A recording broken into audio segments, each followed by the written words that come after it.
Allegiance. Chief Communication Officer Mr. Stephen Hall will introduce students from the Academy of Exploration to lead us in the Pledge of Allegiance. That's right. Good evening, board members. We are so pleased to introduce that group of students. We celebrated the opening of the new Academy of Exploration classrooms with a ribbon-cutting ceremony last week. Many of you were there, and many were there to also tour the former annex of the Hillcrest High School campus. And what an amazing renovation that has been. To continue that celebration, we have invited several Academy of Exploration students to lead our Pledge of Allegiance. I'd like to invite them to come forward as I call their names. We have Evan Byrne, Raiden Klingensmith, and Raquel Rodriguez. Would you please come forward? I get to share a little bit about what your teachers have to say. Raiden is a 5th grader at the Academy of Exploration, so this is his first year to experience this innovative program. He is curious and passionate about STEM, so he will put the extensive makerspace to good use. Evan and Raquel are 6th graders this year. Evan loves animals and being outdoors. She is currently one of the animal handlers in the Explore Room. Raquel loves all things related to art and creativity, and she has served as a student leader and a presenter for AOE. If you were here to support these AOE students or you had a role in making their new classroom space a reality, please stand so that we may honor you as well.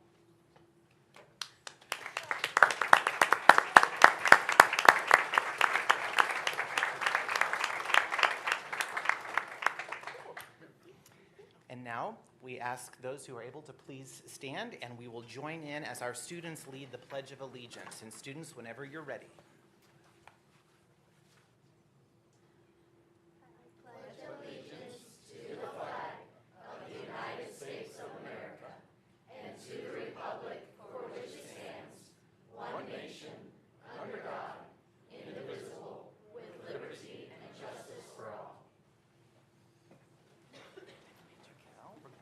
Photo. Down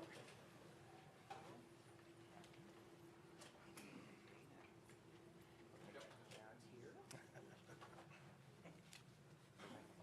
Yes, absolutely.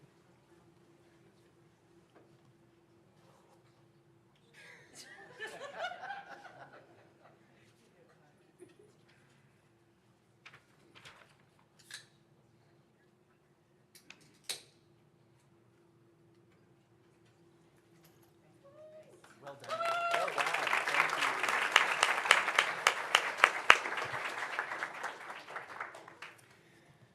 We'll continue with our Honoring Excellence this evening. In the audience with us tonight, we have a group of Hillcrest High School students accompanied by their teacher, Mrs. Courtney Damron. Can we see all of you stand, please? They are here to observe tonight's school board meeting because of their interest in becoming future teachers. Mrs. Damron, would you and your class please give us a little shout out back there? Real some spirit, Hillcrest spirit.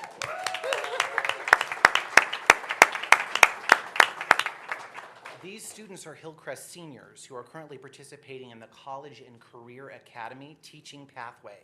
Mrs. Damron said they had requested the opportunity to attend a Board of Education meeting. The College and Career Academy provides students a small learning community where they have the opportunity to earn college credit or industry certifications while engaging with potential employers and community organizations related to their field of study. Please join us in welcoming these students. Thank you all very much.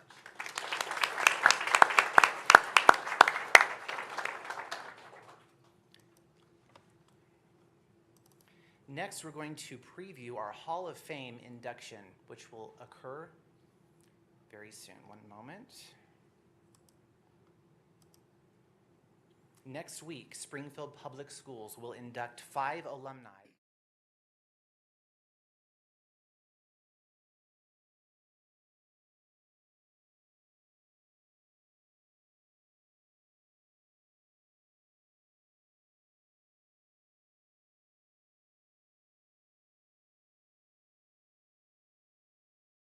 Original members of the Ozark Mountain Daredevils.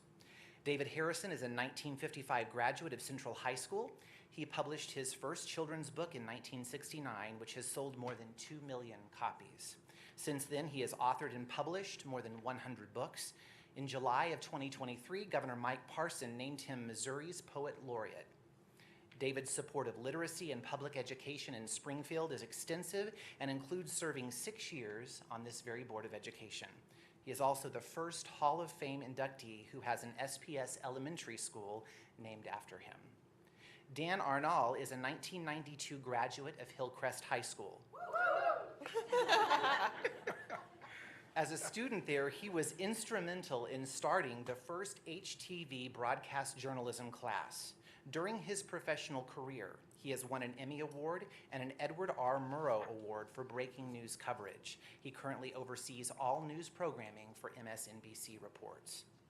Steve Cash, Randall Chowning, and Larry Lee brought their individual talents as musicians, vocalists, and songwriters together to form the Ozark Mountain Daredevils. In 1973, they signed a recording deal with A&M Records. Their first album included the hit song, If You Want to Get to Heaven, sung by Randall and co-written by Steve. Their biggest hit, Jackie Blue, was written by Steve and Larry. Steve, a 1964 graduate of Parkview High School, performed with the Daredevils for more than 4 decades. He passed away in 2019. Larry and Randall met while attending Glendale High School. They graduated in 1965 and 1968, respectively. Randall was the founder of the Daredevils and performed as the band's lead vocalist and lead guitarist. After performing with the Daredevils, Larry spent more than 20 years working in Nashville as a songwriter, session musician, and record producer. During that time, he helped create 13 #1 hits for Alabama. He also sang on several Jimmy Buffett records and toured as a member of Buffett's band. Randall and Larry both received the Quill Award from the Missouri Writers Hall of Fame, which is the first time it was presented to songwriters. These outstanding SPS graduates will be honored during the October 5th luncheon, when we will share more about their achievements. Let's give them a round of applause.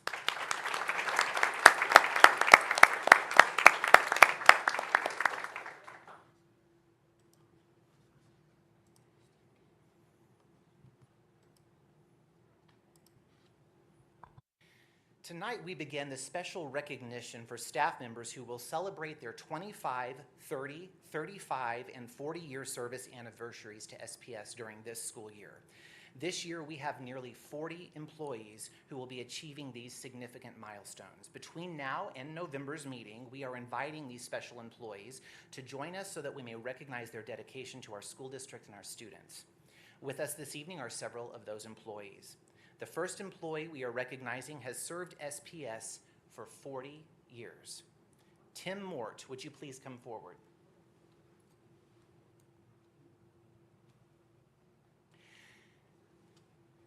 How are you? Good.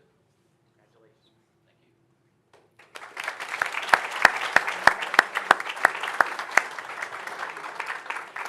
Tim works as a parts and fuel systems specialist in the transportation department. He began his career with SPS as a bus driver in 1983.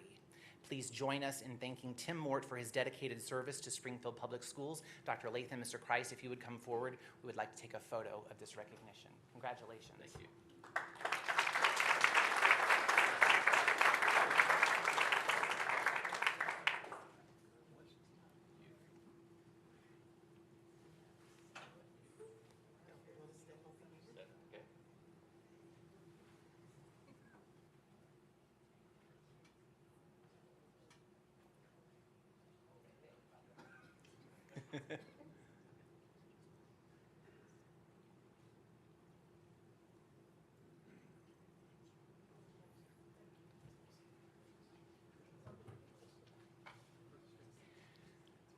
Our next honorees have been employed by SPS for 35 years. Beth Nickel, would you please come forward?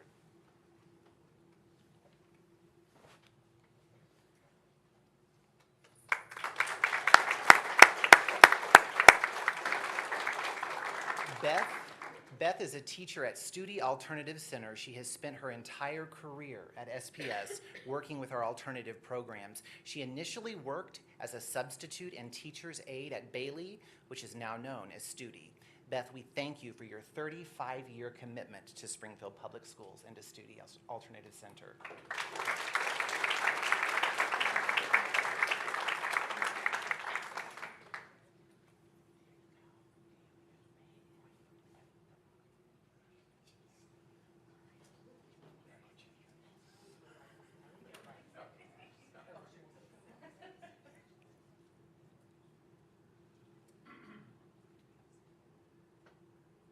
Congratulations, Beth.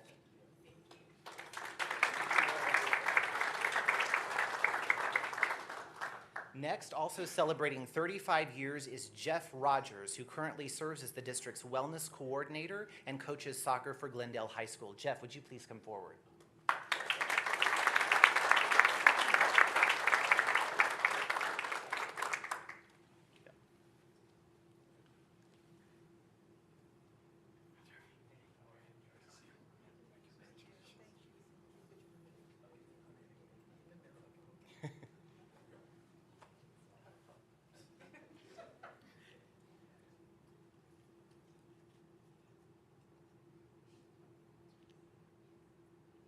Congratulations, Jeff, on 35 years with SPS.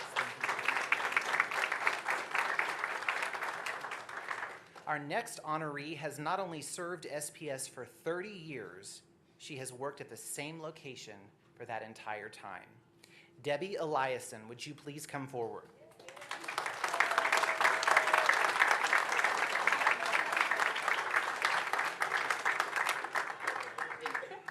Debbie is the custodian at Watkins Elementary School, and we will hear more about her service to our students and staff there in just a few minutes.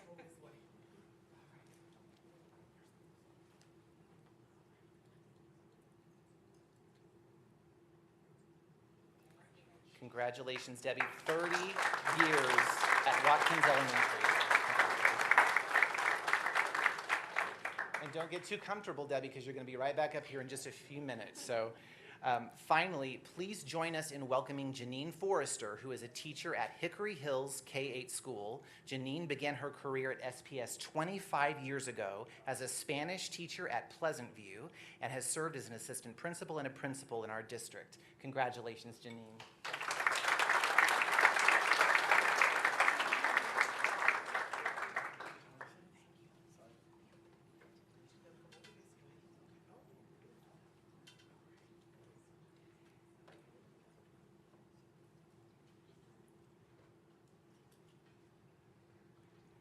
Congratulations, Janine. 25 years of service. Thank you.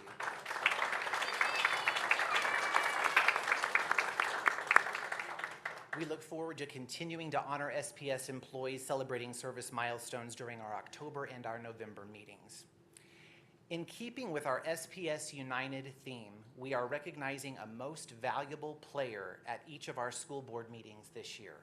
This recognition reminds us that teamwork and a collective vision can positively impact SPS students and staff. You've already met tonight's MVP. Her positive attitude and her commitment to excellence ensures that students at Watkins Elementary School have a quality learning environment each and every day. Let's watch this video to learn more about our MVP for September, Debbie Eliason.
And our Watkins team also has a special presentation.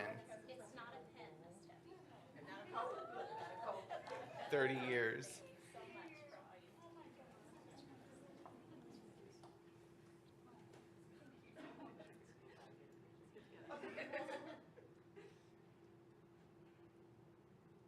And this recognition is especially timely as Monday is Custodian Appreciation Day. And Debbie is one of about 190 custodians at SPS who work to keep our facilities looking great every day. Congratulations, Debbie, and thank you again.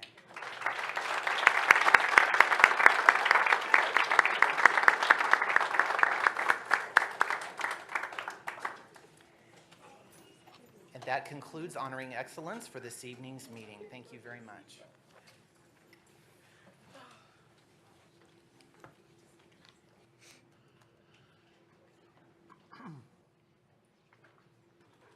Well, congratulations, staff members, Debbie, for your dedication to our greatest assets, our students. We really appreciate all you do for them. Okay, next on our agenda is approval of the agenda. Our recommended action is that the board approve the agenda as presented. Do I have a motion? So moved. Oh, thank you, Board Member Dr. Thomas Tate. I'll second Thank you, Board Member Dr. Mahana Kani. Turn it on. Let's vote.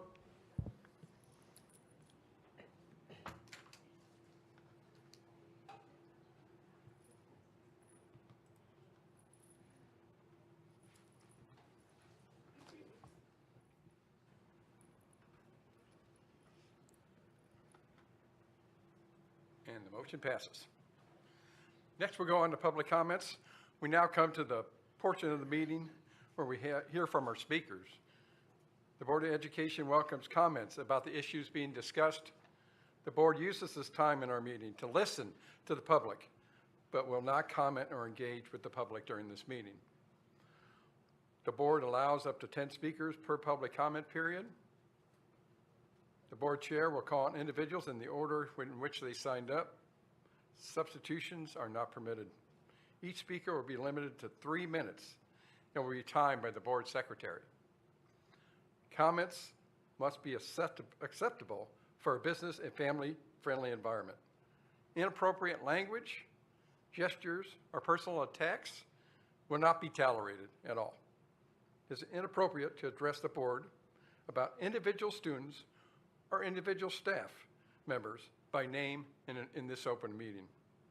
If you have concerns about individuals, these concerns should be addressed through the appropriate administrative supervisors, either in the schools or at the district office. If you have material that you want to share, please place them in the tray on the podium, and they will be distributed to the board members following the meeting. First person to call it is Megan Patrick.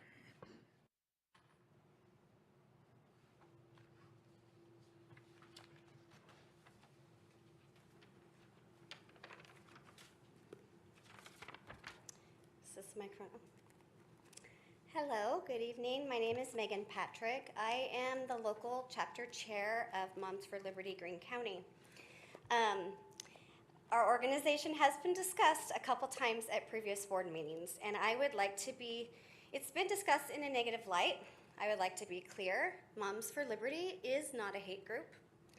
No matter what the Southern Poverty Law Center or the news leader says, we are moms, dads, grandparents, aunts, uncles. We are parents who are concerned.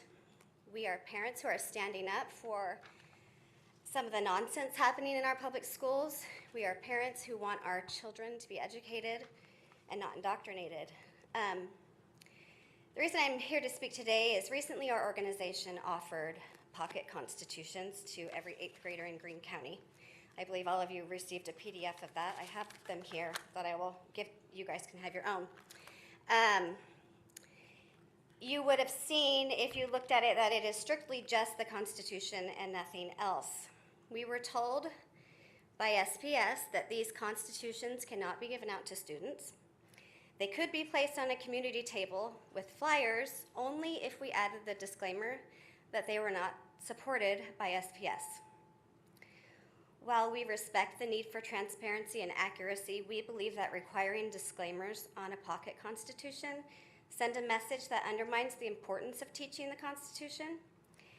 It's also worth noting that all other school districts in the Greene County have graciously accepted them, as well as 300,000 pocket constitutions have been accepted and handed out throughout the United States.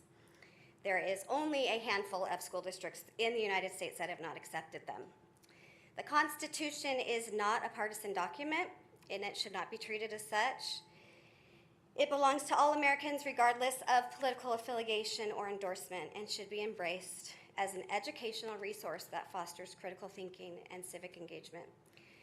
By requiring disclaimers, we risk diluting the significance of these pocket constitutions and sending a message that may discourage their use. Instead, we should encourage our students to study the Constitution, ask questions, and engage in discussions about its profound impact on our nation's history. I would like to request that the board have a vote on this matter. Please consider the value of providing all the 8th graders with pocket constitutions. They are learning about it this year. Throughout all the United States, our 8th graders learn about the importance of our country and its founding documents. Please consider the value of providing it without disclaimers, and join in other Greene County districts in providing our students with the opportunity to learn about the Constitution, to ask questions, and to grow into active, informed citizens who cherish and protect our fundamental rights. Thank you. And I left one of these All right, for each of thank you. Thank you. Megan. Next up is Darlene Mabins.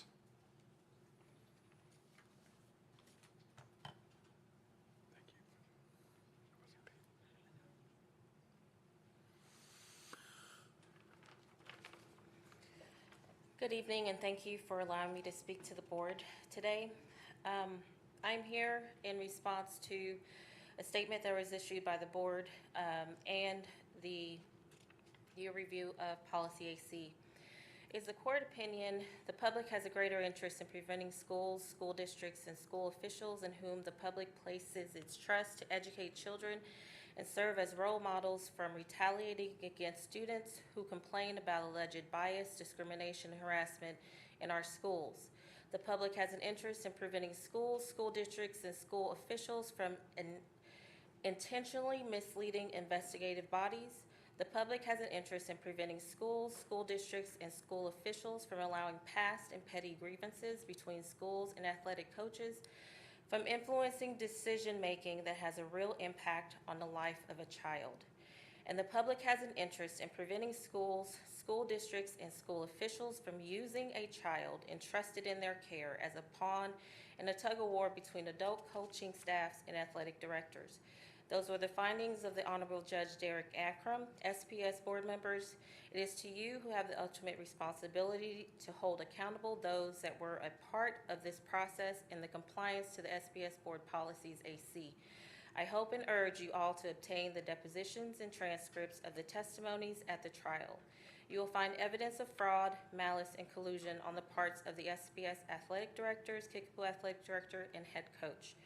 SPS bylaws allow student athletes to receive instruction from a coach of another school. Working is allowed by the MSHA bylaws. 3 individuals agreed it was undisputed and they had no personal knowledge of any workout with my son since the spring of his freshman year. A 2-year period passed from the spring of his freshman year to the spring of his junior year. We submitted a written transfer from Kickapoo for the well-being of our son. On April 14th, we made a written report under Policy AC as to the toxic environment, including racial bias, racial microaggressions, and discrimination.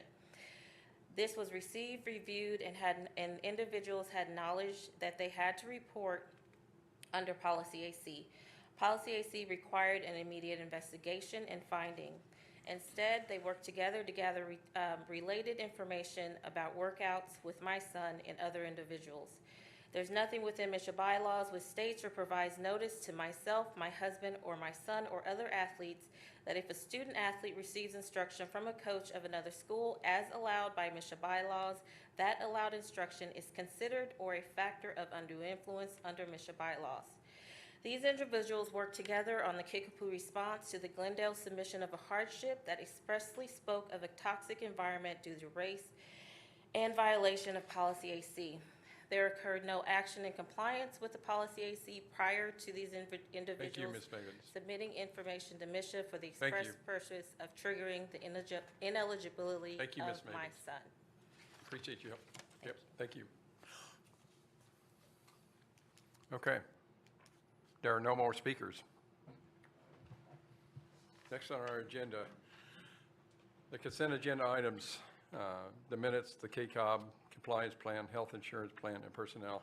These items were all presented at the September 12th study session for review, and we were given opportunity to ask questions. Our recommended actions that the board approve the consent agenda items 3.01 through 6.01. Do I have a motion? So moved. So moved, Dr. Thomas Tate. And seconded by Board Member McCoskey. Okay, let's go ahead and vote.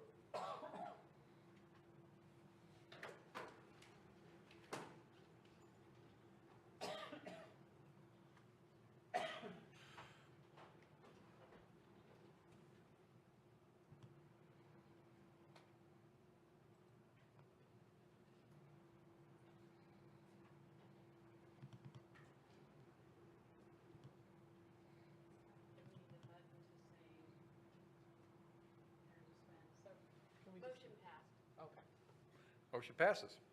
Okay. So we move on to 7.01, board policy adoption revisions. The policies listed were brought forward at the September. Have been made. Thank you. Revisions have been made to board policy BBF, school board member ethics. Are there any comments or questions from the board members? Okay. Board member Dr. Mahamakani. Thank you. As I had stated before, I really like the updated MSBA policy that is in green. We've taken some lines from the previous policy, and Dr. Lathan was gracious and accepted my request for some additional lines. For example, number 11, encourage ongoing communication between board members and stakeholders, as well as number 10, improve boardmanship by studying educational issues and regularly assess the educational system in order to provide accountability for the district. Added on line 1 that we exercise leadership in vision planning, policy making, evaluation, and advocacy. We added to further the academic achievement of students. Item 2, render all decisions based on the available facts and independent judgment rather than succumbing to the influence of individuals or special interest groups. As well as number 5, maintain an open environment where each member is empowered to freely express opinions, concerns, and ideas, but once the board has acted, accept the will of the majority. I did not come up with these in a vacuum. I presume that these were line items from the last MSBA adoption, only because when I went to our regional boards, I think it was Ozark, Nixa, Branson, and Bolivar, they all had the same verbiage. So I picked the ones I liked, that I felt reflected some of our sentiments, but were perhaps a bit better worded. But I do take issue on number 7 and number 8. I would like to strike the first clause in both of those. So number 7 says, indicates follow the chain of command and direct others to do the same, period. And then there's a second statement, personnel complaints and concerns will be directed to the superintendent. I would like to suggest to strike the first sentence only because I believe that that is best suited for a board norm, perhaps. I think it is subjective and vague.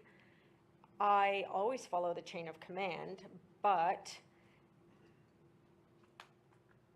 I think we are at the top of the chain of the command. So what I don't want to do is I don't want to get into micromanaging a board member, because I don't want it to be contrary to number 11, encourage ongoing communication between members and stakeholders. I think that is something that is understood. That is how we operate. And like I said, it perhaps belongs in a board norm. I don't feel that it elevates to the level of a policy. On number 8, there are 2 parts with an and in between. The first says, take no private action that will compromise the board or administration, and respect the confidentiality of information that is privileged under applicable law. I suggest that we strike the first part and leave respect the confidentiality of information. That reads like a policy. It is what we do. It is good policy. Taking no private action, again, I feel that that could be contrary to encouraging ongoing communication. I think that is a very subjective statement. It will be interpreted differently, and I don't think it belongs here.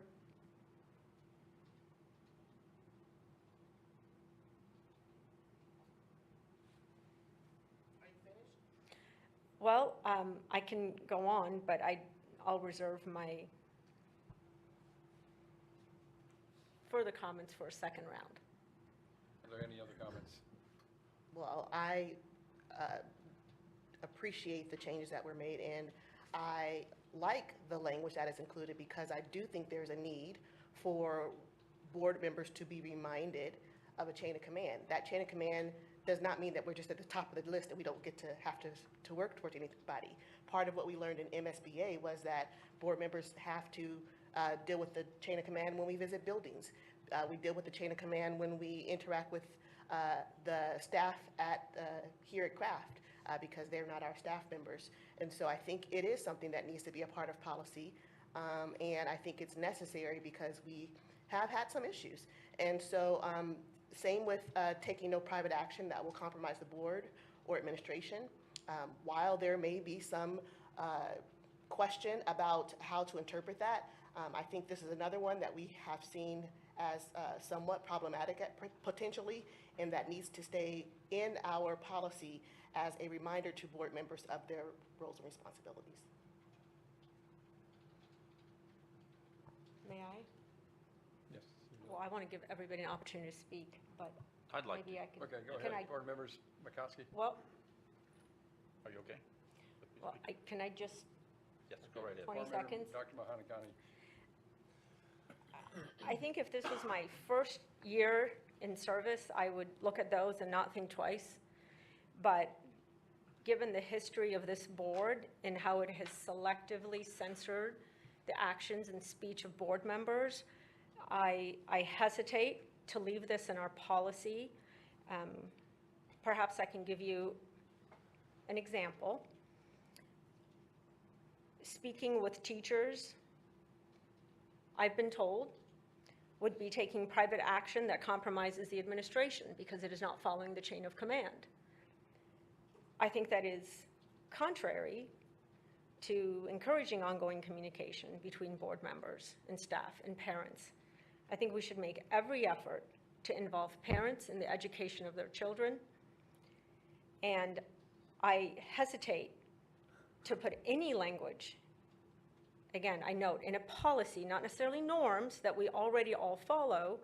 I hesitate to put language in a policy that could potentially tie the hands of a current or a future school board member to carry their due diligence in communicating with staff and parents and stakeholders at large. Okay. Thank you. Board member McCoskey. Thank you very much. I tend to agree with Board Member Mohammed Khani for a couple reasons. And one is, as you indicate, not being able to stymie or prevent a board member from exercising what I believe would be their right as an elected official, that many people have elected us to come to this board, and to be able to have that flexibility to be able to communicate whenever we can.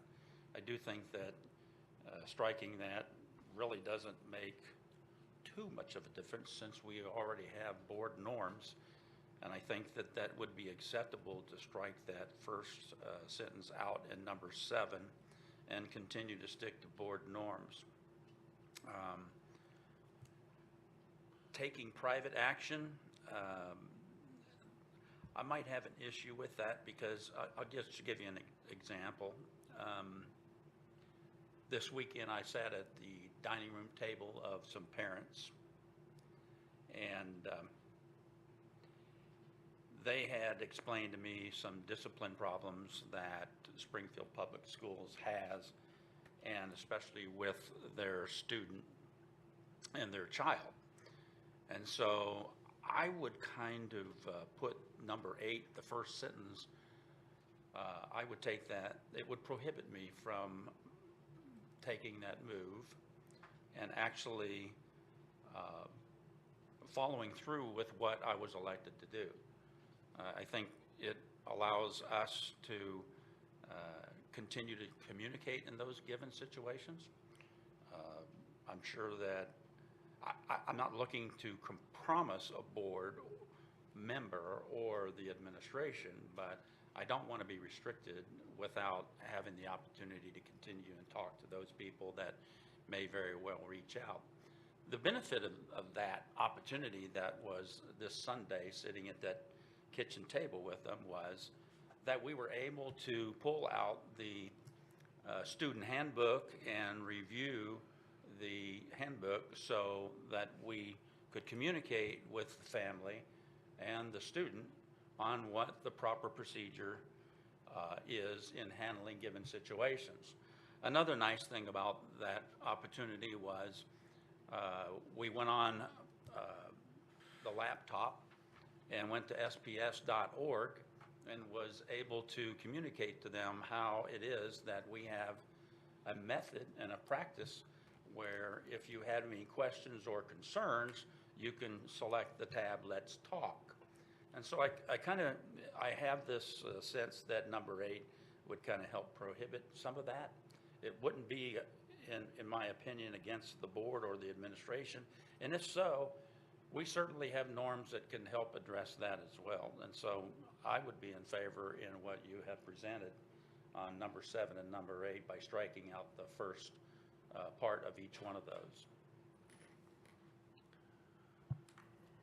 I would have to go back and take a look at the board norms that we adopted a while back to see whether or not these things are actually covered. I don't have them in my memory like some of you may. I think in a district our size, following the chain of command is very important to do so. Otherwise, my concern is that it can become unwieldy out there with the right hand not knowing what the left one's doing. And when I don't believe, based on what I'm reading here, that anything as written currently would prohibit you from sitting at the kitchen table and listening to, what your neighbors or personal friends have to say. I mean, none of us live in a vacuum. We all have neighbors. We all have acquaintances and friends that may want to come to us with issues. I get that. And one of the most important things that I believe we can do as a school board is to really listen to what people say. But then my response to that would be, I appreciate you sharing that information. We have people in the district that are designated for you to visit with that are better equipped to really get into whatever your issue is and to answer your concerns than I might be as a board member, because I don't have the same degree of knowledge or expertise that those working over in the board building might have. So in terms of private action, I don't think, to me, that doesn't mean you can't be friendly and you can't listen and you can't thank people for bringing it to you. And you can't keep, I mean, you'll keep it in the back of your head. I mean, it's there. But I think referring them on to those closest to the issue that really can solve it, because one of the things that I'm learning, being a newly elected board member and a former principal, is that we're not the fixers. And I was reminded of that. I mean, as a school principal, I felt like I needed to fix things if I could. I don't think that's our role here. I think that the folks working in the offices here, in the central office in particular, or at the board building, or at the board, or pardon me, at the schoolhouse itself. I mean, the first thing I would be saying is talk to your principal, go to Let's Talk, whatever. I think the chain of command has to be followed. Otherwise, it's just, it has the potential to be, well, I don't have a better word other than unwieldy. So I'll just leave it at that. But I do not believe that listening is an action. I think that's something that we do because we're human and because we need to be listening to what people have to say. And I will tell you, I have firmly believed for many years, in fact, it's on my personal email, the quote, "The best speaking you'll ever do is with your ears." You say a lot about who you are when you stop and really listen to what people have to say. Guiding them to the handbook or board policy, I don't think there's anything wrong with that either. I don't think that's overstepping. You know, pointing out in the handbook where they might find solutions or referring them on over here. I don't see that as private action in and of itself. That, in the perfect world, would be public information and not have to be part of something that you're doing on the QT because you're not sure you should do it. To me, that's just being part of a good citizen.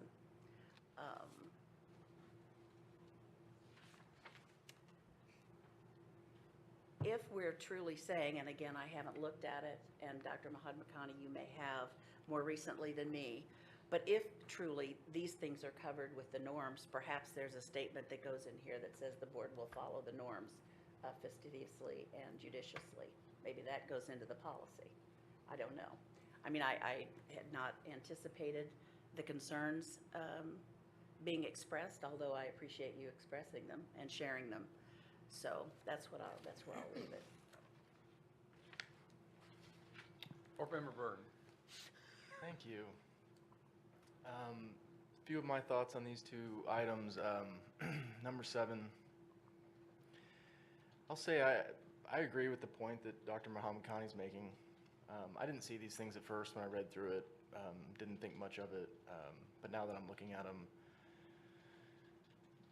I'm confused by the first sentence in number 7, follow the chain of command and direct others to do the same. This is speaking directly to board members. Every item in this is board policy, speaking of how board members should act. And as far as I understand, with board members, there's not a chain of command. There's not a chain. There's one link, and one link doesn't make a chain.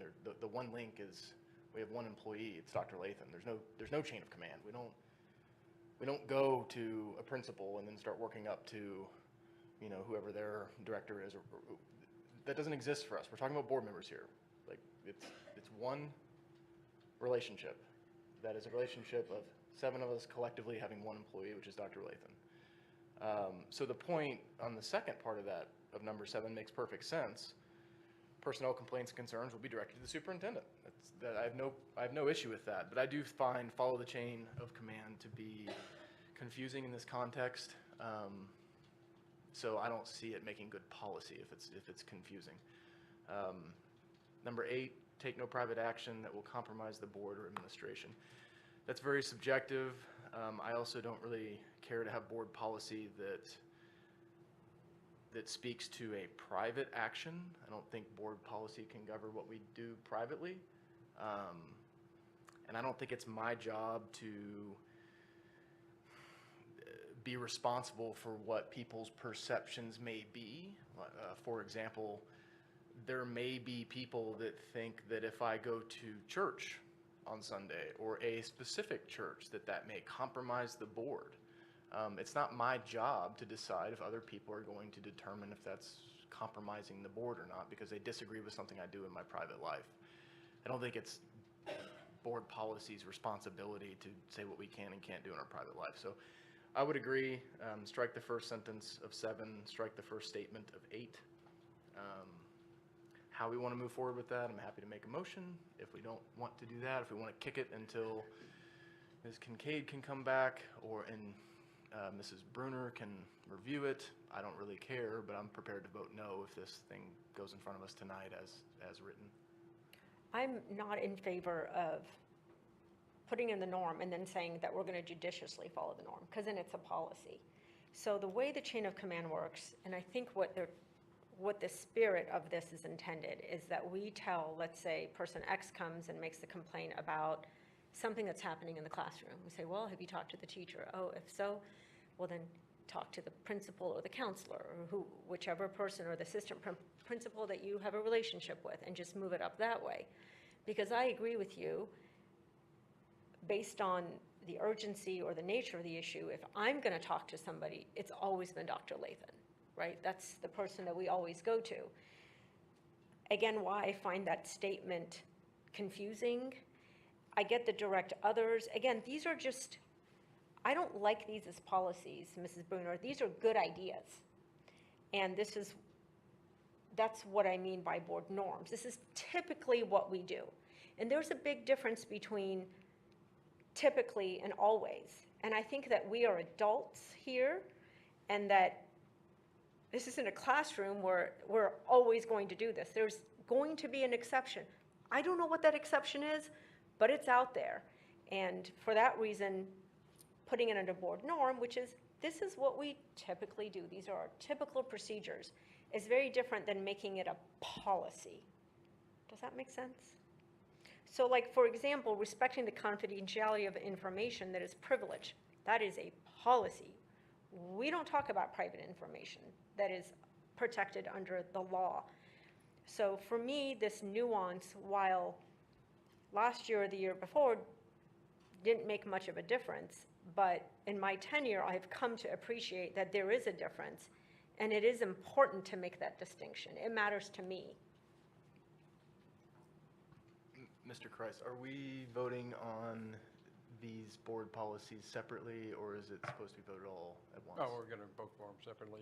Okay. And I'd like to make a comment or two first. First of all, reading number 7 more closely, and I should have made this comment before, or at last meeting, is that number 7 I see is two separate items.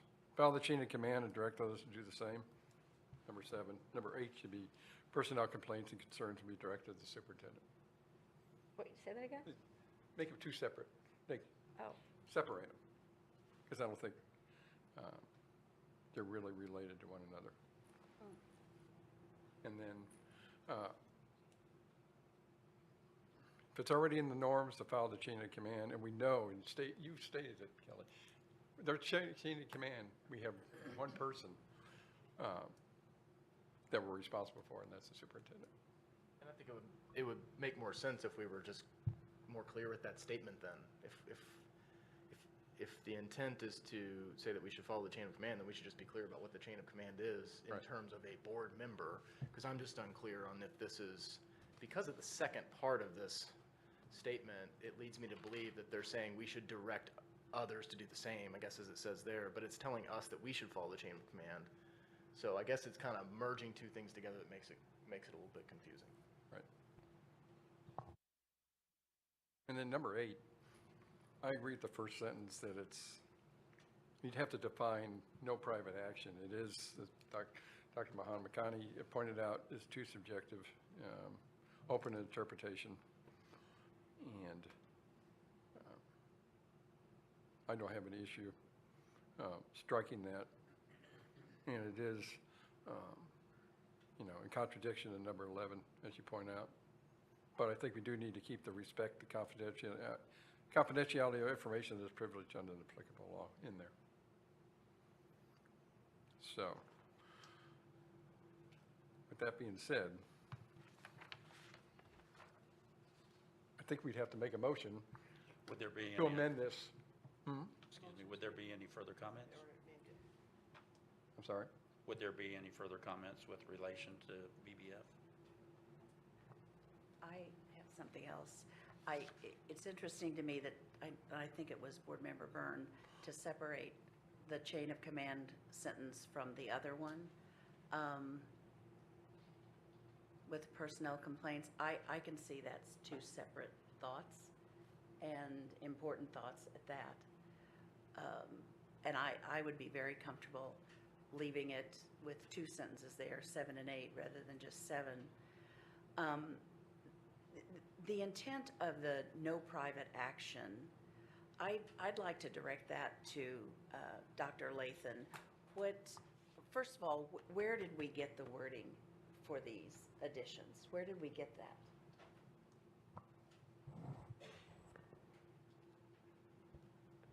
As it relates to number, Well, I was just, in general, Number 8, the well, things that are highlighted in some of the yellow. highlights were recommendations that Board Member Muhammad Khani shared on last week.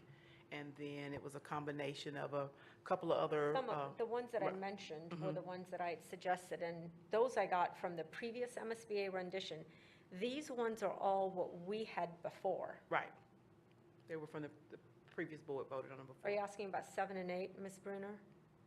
They were Yes, in Oh. particular, well, any of them for that matter, but number 8 is what I have in mind, because I worry about any of us being compromised or putting the school district in some sort of compromising situation there in terms of no private action.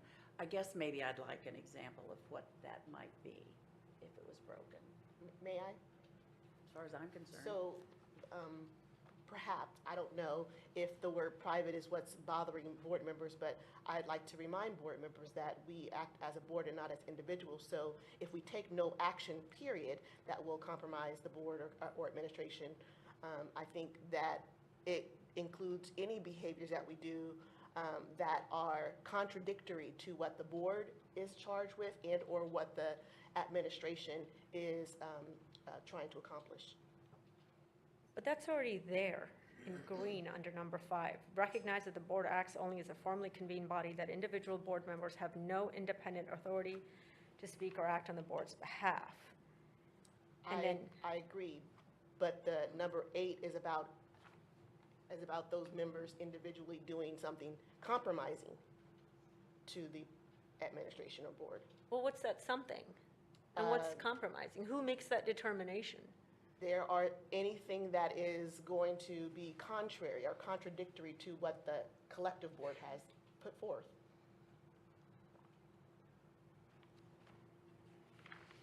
That's circular. I don't understand that, I'm sorry. So you're going back to number 5, which I'm says, not going back to my number 5. I was just bringing it up as a reminder when it says take no private action, that we act as individual. We don't act as individuals, we act as a collective board. It was just a reminder as we look at number 8. how is it different than number 5? How's it different?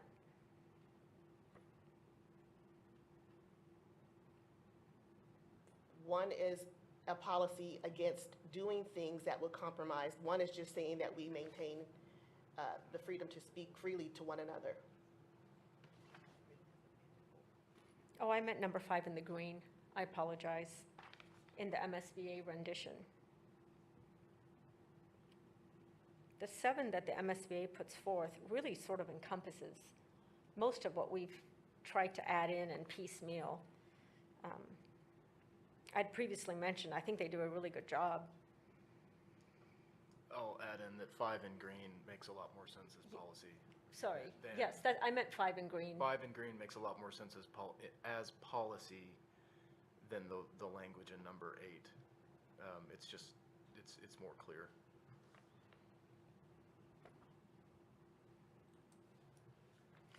Well, I'd like to make a motion to strike the first clause in statement 8 and strike the first sentence in statement 7 that are in yellow. I'll second. We have a motion to strike the first sentence of number 7. Number 8. Number 7, yes, the entire first sentence in number 7, In the yellow. and take the first, am I using the right word, clause? First part. English is my second language. Is that the right term? of number 8. of number 8.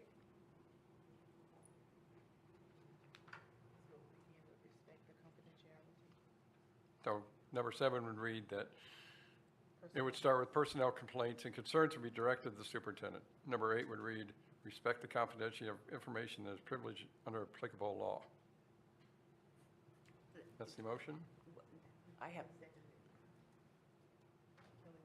Okay, Kelly seconded Yes. that motion. okay, so we simply would be eliminating the first sentence of 7 and saying nothing about following the chain of command. That's troublesome to me. Whether we split it up or have it in the same, I think it's clear if it's split. And then no private action. I'm not going to disagree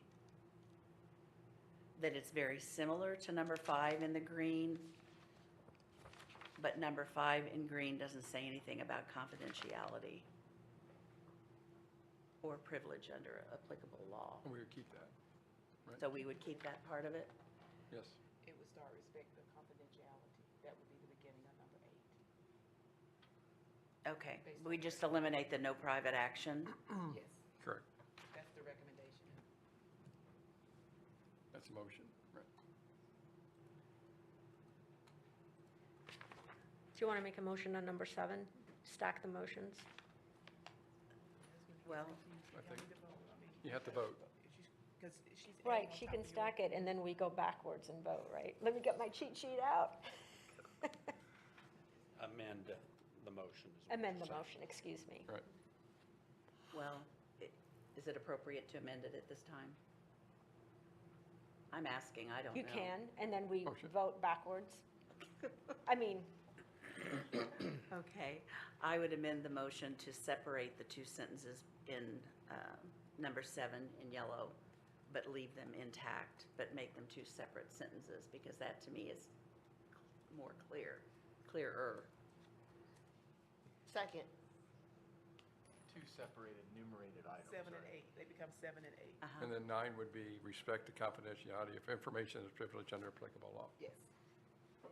Right. Motion has been been made and seconded. so then there'd be And number, seconded by, there'll be 12 then. Right. Okay. Yes. So you've amended the motion. So first we vote on the amendment, and then we vote on the motion. right? We first vote on the amendment. Okay? So, Unless there's any more time amendments. for call for a vote? You have to do a roll call. Okay, right. Okay. For the amendment, let's do a roll call. No. Yes. I'm sorry, you said, I'm getting it, No. okay, no. Yes. No. No. No. Yes. Yes. So how does that work? The amendment fails. It It's a fails. tie. Because it's a tie. Okay. Now the original motion. Okay, the original motion is to Strike, separate out number 7. no, it's to I mean, strike the first To sentence. strike in the first 7. sentence, I'm sorry, of number 7. Just say, number 7 is starts with personnel complaints and concerns be directed to the superintendent, and then number 8 would be respect the confidentiality of information that is privileged under applicable law. Correct. Okay, roll call. Kelly? Yes. No. Yes. Yes? No. And What were you, Scott? I'm a no. So the motion fails. So now we have to vote on the policy as it stands? You can go with the. Well, we way it's do. Presented, So now we have to vote on the policy as it's presented. it's presented. Right, as presented. I would like to make a motion before we vote on that. I would like to make a motion to strike the entire thing and just go with the green MSBA rendition. Go back to what MSBA, which was in green, as was originally presented to the Board of Education. I would second that motion.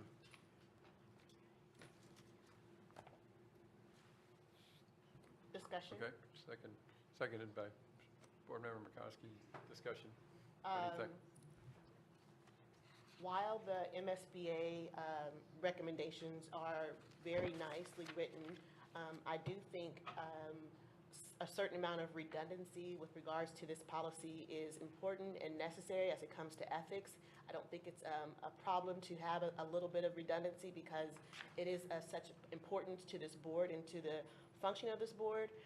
So I would not like to see these because these are more specific to us, and I would not like to see them to be taken out completely. Any other? I don't find that necessary. I do not believe that any member of this board has behaved unethically, so I don't feel that. I disagree. Any other discussion? McCoskey, or Mr. McCoskey? Well, we had this, we had the items in green at the study session, and then it was recommended that we add to it because it wasn't thorough enough or clear, is what I remember. Is that correct? No? No, these were already a part of, there were some additional ones that were already a part, and at the top of the MSBA, when they had stated in the previous document that this was based on the update to the MSIP, that boards can have their own language included in this document also, and ours was included from the previous document. It was not included, it was struck through. But it was there, Strike through. with a note at the top that we may want to not strike it through. Yeah, we could change it. If I remember the discussion correctly from the last meeting, and please feel free to correct me if I'm not right with it, we talked about awkward wording and the need to kind of clean it up so it was clear and concise. And does anybody else remember it that way? Yes. Yes. Okay. So if that was a valid point, and I thought it was a couple of weeks ago, do we do that if we just take off everything now that's in yellow and just go with the original green? I'm not sure. I mean, have we done that? That's how it originally came to us, with just the green. But it's a cookie cutter green.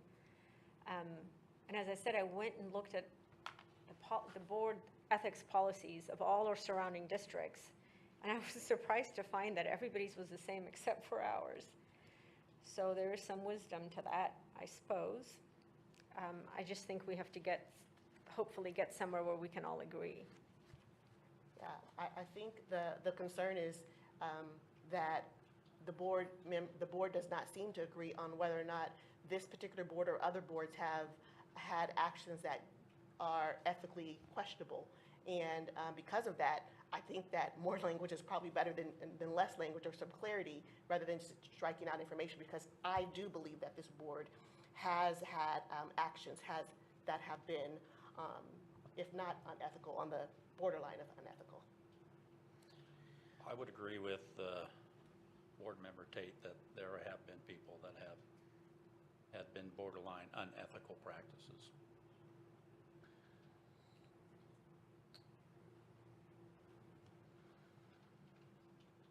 But, okay. Any other comments? I'm not sure this policy would prevent that, but So we have a motion. Policy wouldn't permit what? I retract my statement. So we have a motion and a second to just go with what's in green. It sounds to me like we were fairly close in our prior motions and revisions. Dr. Muhammad Khani, is there a way where we could separate 7, but also remove the first statement in 8 and come to a consensus?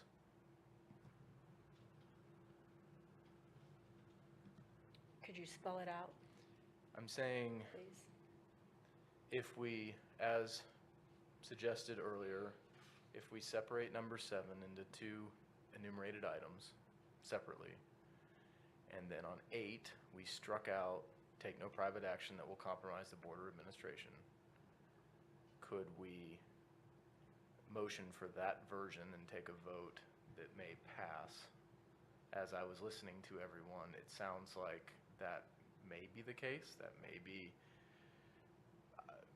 I find that the follow the chain of command to board members is confusing, but I guess I can live with it. I'm a little more interested in getting the take no private action part out of there. So, do you have? Would you like to make the motion? Well, we already have a motion on the table, so. Can we not withdraw can the amend it. original motion? Can you rescind it? For the time being, I will rescind the motion. Okay, so I'll make a motion that we separate 7 into 2 separate enumerated items, the first sentence being 7, second sentence being 8, and all the following items adjusted accordingly. And then number 8, we remove the first statement that says, take no private action that will compromise the board or administration and.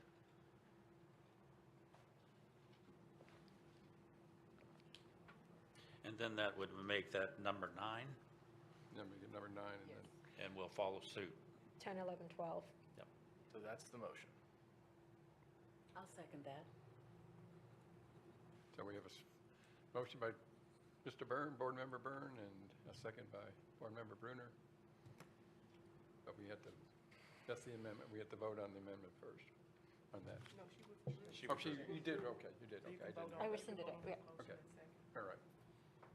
So, Are we still Go. having a conversation before a vote, or are we done with discussion? The discussion would be open. Okay. I would just like to recommend that if we strike the first section of number 8 to take no private action, that we revisit the norms and make sure that this particular statement is clarified and included in the norms. That's my recommendation, not a motion. okay. Dr. Muhammad Khani, before we proceed with a vote with this, is this something you can support? We can proceed with a vote. Okay. Yes. Okay, let's vote. Aye. Aye. Aye. Aye. Aye. This passes 6-0. Okay. And we have to look at AC. And then we have to look at, Are there any other concerns with AC or? Before we move on, can we EF. clean this up and get it to us so that we, oh, sure, okay. yeah, Yeah. absolutely. What are we doing? Now we're going to look at AC next, the prohibition against illegal discrimination, harassment, and retaliation. Well, that went smooth, so. Any concerns, any changes? We didn't receive any changes to it. So, I have there's a very simple change in here, so there's not a lot to talk about. okay, But what is changed is surrounding a list of things that we can't discriminate against. Yet that list does not seem to be exhaustive. So I personally don't see why we need to just add this one more thing when we're not being exhaustive anyways. Like why are we digging this up now and looking at this? Where is this coming from? Why are we adding one more thing when it's not completely exhaustive? It's a USDA policy, and so that's a part of their language that's been updated. So this is updated to align with the USDA language that's under the nutrition program policy. So if that's the case, I guess my question is like, we have to abide by law. Why do our policies have to be redundant every time there's a different law? Why don't we just abide by law? Because laws are harder to assess and to find, although they're linked on the policy. It makes it clear for those who are reading, and it spells out the specifics of the law as it applies to the policy. and there are different laws from what I understand. or wording for each organ, or each entity of the government. Funny you should bring So this it's not up. one- So I had brought this concern to Mr. Kreis earlier and made the suggestion that this go back to the Missouri School Board Association. This and all what I suspect will be future policies that they're going to try to tweak the words to make it so that it states that we will follow all federal laws and regulations, because those continually change. And irrespective of our policy, we are legally liable if we break the law. So it doesn't matter what our policy says, we have to follow the law. So why don't we just say we're following the law? And from that request ensued a conversation with Missouri School Board Association Right. attorney. Do you want to pick No, it up if from you there? want us- Do you want me to? So we spoke Want to with. go through it? Yeah, we spoke with Mr. Powell, and he indicated, as Dr. Thomas State has, that this is a USDA, well, that it all started out with a Supreme Court, what was the name, Bostwick? Bostwick? Bostock, Bostock, sorry, I thought Bostwick, Bostock. the presidential executive And then there was a order. presidential executive order, and that this is coming down the pike with various federal departments, that the first one out of the gate is the USDA, and that they are asking for this language to be in there. So what Mr. Powell indicated is that by law, if you don't change this, the word sex is still in there. And you can argue that, of course, that includes gender identity and sexual orientation.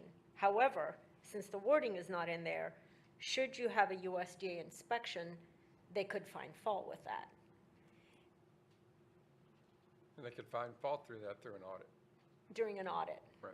And they And, have audited other districts within the state of Missouri. well, there's one district right now getting audited by USDA. It's actually getting audited for another reason, but then the USDA tagged on. And it could start a chain of audits within the state. And I don't know of any school district ever to have monies not be given to them because they weren't in compliance with a federal policy. So that never happened. Can you imagine the federal government saying, we're not going to let you have money for free and reduced lunch students because you didn't put these words in and you chose to say we're going to follow the law? I can't imagine seeing that day. So our conversation further went on to, this only applies to USDA. We're not going to withhold lunches from anybody. We all know that. My concern and why I asked for this is what's coming next. Because if this is the USDA, there's the Department of Education and various title programs. How far is this going to go? And Mr. Powell indicated it's going to keep going. And the language is going to be changed. And I said, well, where, okay, what did he tell me? He said that several states banded together and brought a lawsuit. Currently, it's in limbo, nothing's Yeah, right. happening. There's no order, that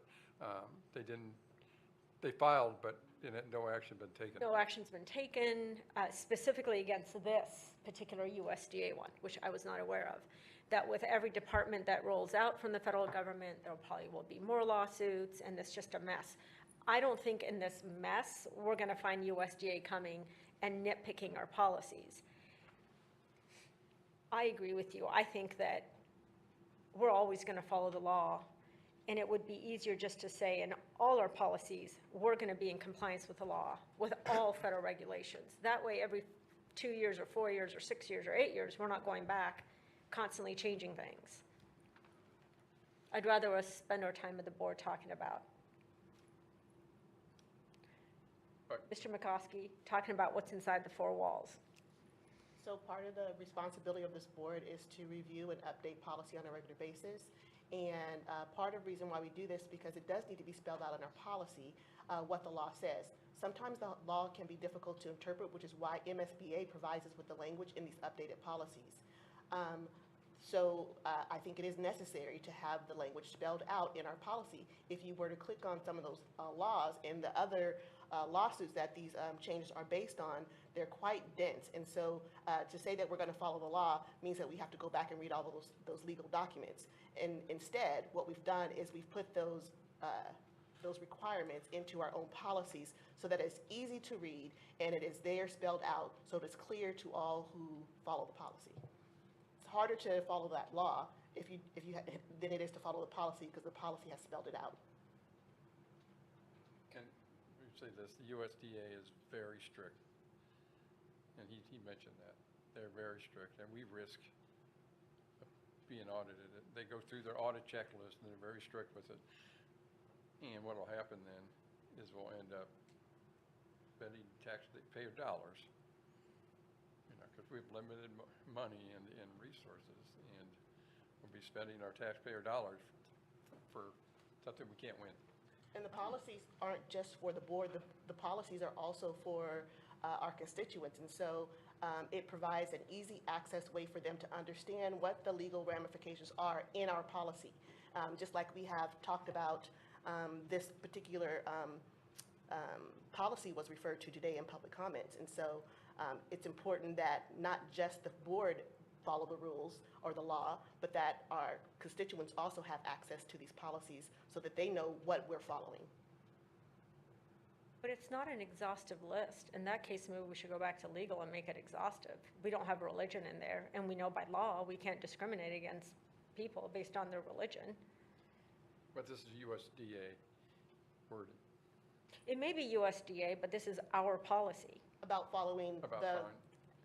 lunch, whatever this piece Why is on can't, lunch. so I find it hard still to believe that we can't word it to say we are going to follow the USDA policy to the T and have that spelled out. So then when someone comes and says you've broken the policy, then instead of referring to our policy, we have to go back to read the USD law? Because law it trumps our policy. I agree, but the point is that we have put in the language from the law so that it makes it spelled out here in our policy. It's a convenience thing, it's a clarity thing. I think it's still necessary to keep the language in there. I don't know if we're voting on this or not today, but I guess I will limit the rest of my comments because I think I made my points. And I hear your points. I just think if that's the case, we want to be specific in our policy, but we're not doing that. I mean, like Dr. Muhammad Khani said, it doesn't say you can't discriminate based on religion. It doesn't say you can't discriminate based on physical handicap, or like there could be a million things we could put in there. So I don't really want to play that game of just thinking of every group we could possibly discriminate against and then trying to make that policy. Like, this is never ending. So I mean, my position is just to vote no. And what you said, Scott, worried about what the USDA could say. If they're worried about us just not having these words in our policy, then the way I envision that happening is they'd say, well, you need to change your policy, and they would send a nasty letter, and then we would bring it up in the next meeting, we change our policy. I don't think we're at any risk of spending substantial amounts of taxpayer dollars to fight something just because they think those words need to be in this policy. Then that's something we can change like that in the future, right? If they call us on it. And until then, I'm ready to say, no, let's not play that game. Why take the risk, though? Why take the risk of it audited? I just don't see the risk, is what I'm saying. I like to call for the vote. Okay. Vote's been called. Are you voting for both policies or just this one? I just want to be clear. Let's just do this one. Okay. So this is The AC? Yeah, the recommendation that the Okay. board adopt policy AC as presented. Do I have a motion? Repeat it, I didn't hear what you said. Is that the recommended action is that the board adopt policy AC as presented? That is Do my I have a motion. motion? That is my motion. Okay. Thank you, Board Member Dr. Thomas Date. Do I have a second? I will second it. Okay. Second, thank you, Board Member Dr. Mohammed Khani. Okay, let's vote. Well, now the floor is open for discussion. Okay, the floor is open for discussion, okay. What's the deadline for adopting this policy? I asked that question of Mr. Powell. And lovely gentleman, very helpful, always learn from him. And he said, well, the USDA can come next week. So there is no So that was his way of saying that it's whenever whatever we feel the date is. So that says to me that that's fairly, that it's something that needs to be taken care of in a timely manner, if he's saying they could come at any time. Well, Okay. anybody So- can come at any time is what he meant, i.e. you don't have to, it's up to you. Okay. This question is to Dr. Lathan or her designee. What's the dollar amount of loss should we be out of compliance and it gets taken to that level? What do we lose in terms of money? We received about around $7.5 million in Title I funds as a result of our free and reduced lunch percentages. And that includes staff. So those incurred in that cost or that monies that we receive are monies for physicians at schools, Title I schools. Okay, so it's not only milk and food, but it's staff positions as well, correct? Okay. This isn't Title I, this is just The way we- USDA, is it? USDA and the Title I percentages is what drives the monies that we receive for title programs. So that's how, it's all generated based on their guidelines. Based on the discussion that I'm hearing, it seems that this wording only applies to the food service, USDA regulations, correct? It has not bled over into any other policy, it's not any of that. That is correct. Okay.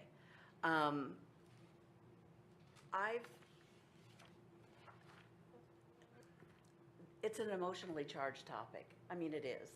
And there's no question of that. And I've heard from stakeholders on both sides of that conversation. However, I will say that I have yet to talk to anyone that believes you compromise milk and food and staff positions based on this, even regardless of what their feelings about the wording might be, that it is not appropriate to potentially compromise those things that we need and that our families depend upon. And yes, maybe we could go back and change it immediately, but why put ourselves in that position? The guidelines have been given to us, as I understand it, and we're not Congress here. We don't put these regulations in, but we've been given a directive and a recommendation of what our policy needs to say. I don't know how we fight that. We're a local school board. We follow the guidelines we've been given. And I think the guidelines are pretty clear from what I can see.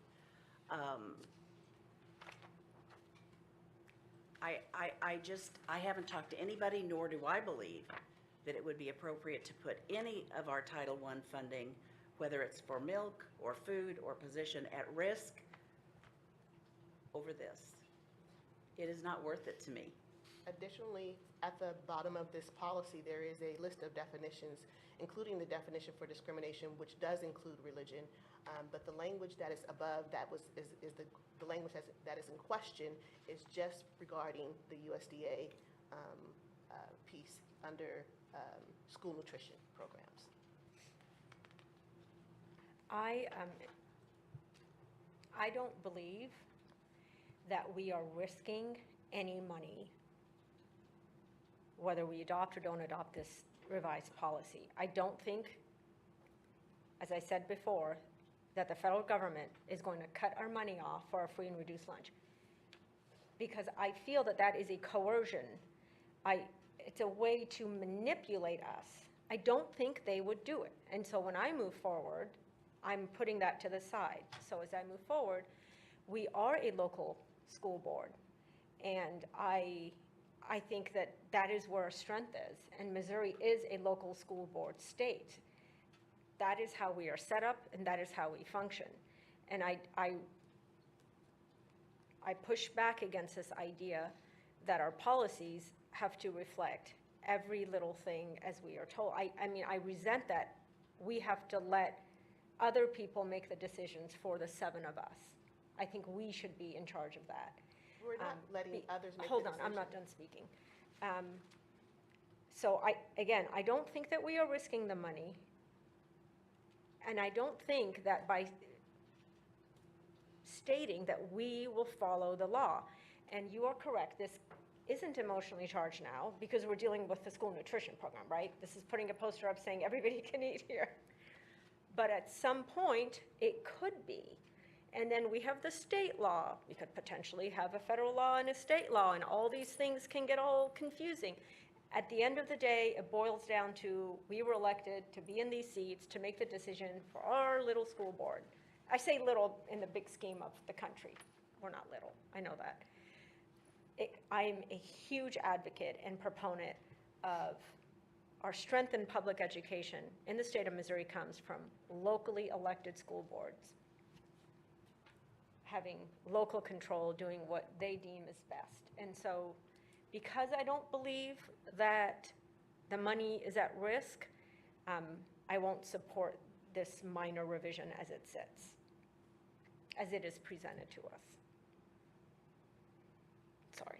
Are you finished? I am finished now. So I think that we are not giving up our authority to the federal government, whether we spell it out or whether we refer to the keeping of the law, to the T, to the letter, whatever it is. It's the same thing. One just spells it out. One says refer back to the law. We're not giving up any authority in changing the language to reflect the law. Either way, we're following the law. So I just feel that it is necessary to spell out the law, the parts that are in question in the document. The piece that is in question apparently is the including of gender and sexual orientation. And whether or not it's here or somewhere else, it is moving forward, as legal was saying. And at some place in our policies, in order to follow the law, that will be a part of our non-discrimination policies in the future, because it will be legal action that we have to follow within our policies. That's my point. But the word sex is still going to be there, right? Am I understanding it right? If this motion fails, it's going to still be there that it's sex. And we all know that sex includes gender identity and sexual orientation as defined currently We don't by all the know federal that. government. I don't think we all know that. I think that's part of why it's included in here, because everyone who reads our policy is not clear of that. And so it's, again, spelling it out to make it clear to those who read the policy. I'm not just board members. clarifying what is coming before us for a board vote. Right. I'm clarifying the Okay, print. you're asking the question. we're I'm just gonna- clarifying the print. Sex will remain. Sex will remain. Everything that's in, Red. so let me just make this clear. Mr. Byrne, were you suggesting to,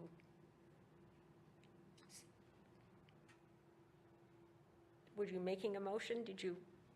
No, I Where was is it just sitting? simply, Because there's also the red stuff that's striked out. no, I was simply stating that I don't see a reason to support this, and I do support what you said. Okay. I'm for local control, and I just don't like the idea of the federal government saying, here's your carrot of $7 million, and you have to change the language in your policy. Like, we don't will have follow to. the law. Then if we don't have to, then we won't, is my point of view. We So- don't have to, but it makes for clarity for us and for those who read our policy. It makes it more clear. And so because of that is why we need to add it into the policy. to And make I it clear. just disagree because I think it's never ending. And I guess those are my final statements. And I would like to add, under no circumstances would I be okay with us discriminating against anybody for anything. We're For going to any feed the reason. kids. I agree with the other statements that you made, but I wanted to make that clear. And I'm ready to vote whenever. I might add, if I could, please, I don't think that the federal government's going to come and take $7 million from us. I just don't believe that. I think that would be a first in the nation for that to happen, and I think there would certainly be quite a ruckus following that. With regards to following the law and having just sex in there is something that I would be an advocate for, and removing the language including gender identity and sexual orientation. I think Dr. Maryam Hamakana, you kind of alluded that once we start down this path, what is going to be next in spelling this out in other laws that we may be faced with and other policies. And so I would not be in favor of this with that language in this policy at this point.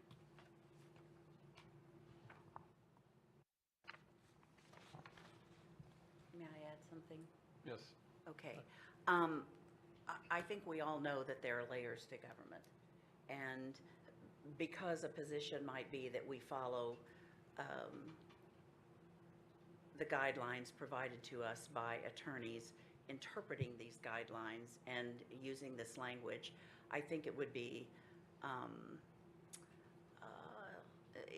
it wouldn't be particularly honest to assume that anyone that doesn't follow that we don't support local control. Local control is important, but there are layers to our government, and we are part of that layer. And there are legal experts that have given us the wording, and I don't feel justified at this point to push back and argue with it when I don't have that kind of expertise. I would hope that nobody comes in and swoops in and takes $7 million. I mean, I can't even imagine that, but the potential is there. So we've had legal experts give us this wording.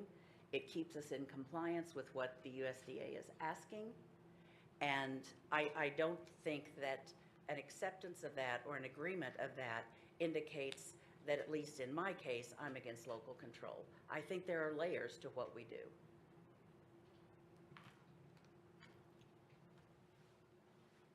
Okay. Now, my understanding is that this language, no matter what, tell me if I'm wrong, is going to be on the posters. Yes. Okay. It's going to be on the posters. Why not put it in the policy?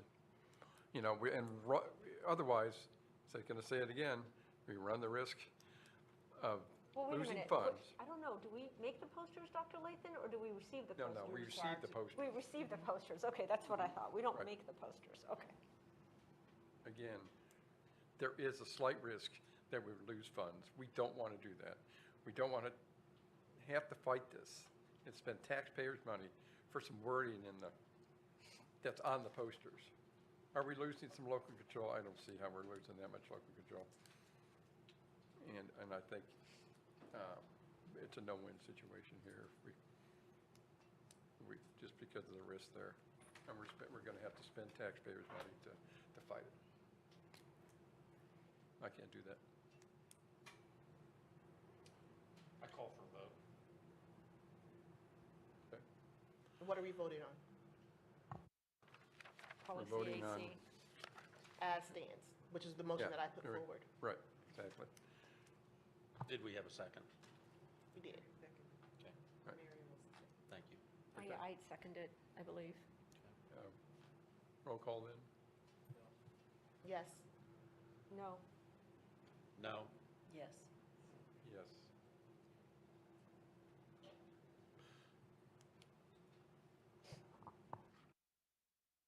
So it fails, which means we have no policy, Well, you have the existing policy. existing policy. Yeah, that's what I was But we could clarifying change it in the earlier. future. We have the existing policy, but We can bring it back. Right, that's what I clarified before I voted. Okay. Okay, the next one is policy EF, which is the same language that was changed in AC. so on this next policy, what is it? Food service management, but it's the same language because it ties to the food Almost. service.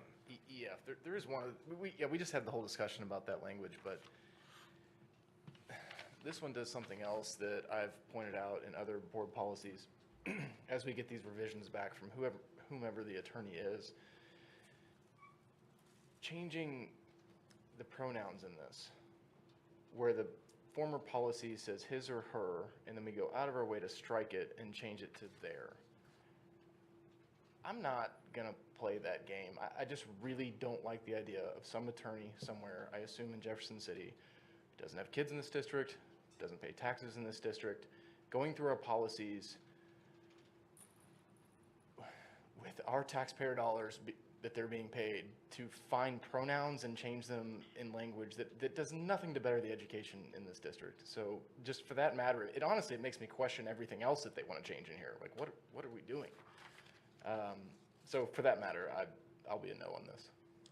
As a person who studies linguistics, the changing of the pronoun for there to refer to he, him or her, she and him has always been a part of our language. It has never been, it is not something that's new. It's not something that is related to gender identity. It has always been a part of our linguistic system. As a professional who studies linguistics.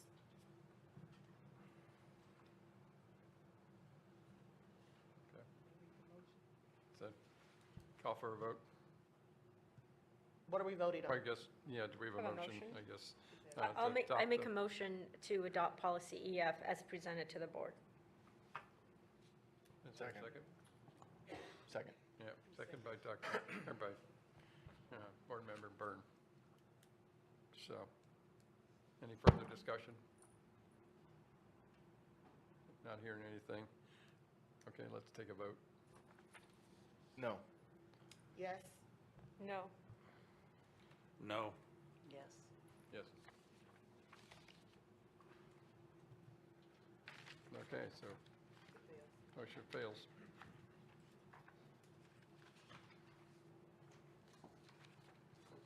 All right. Oh, now we're done with that. Now we move on to the treasurer's report.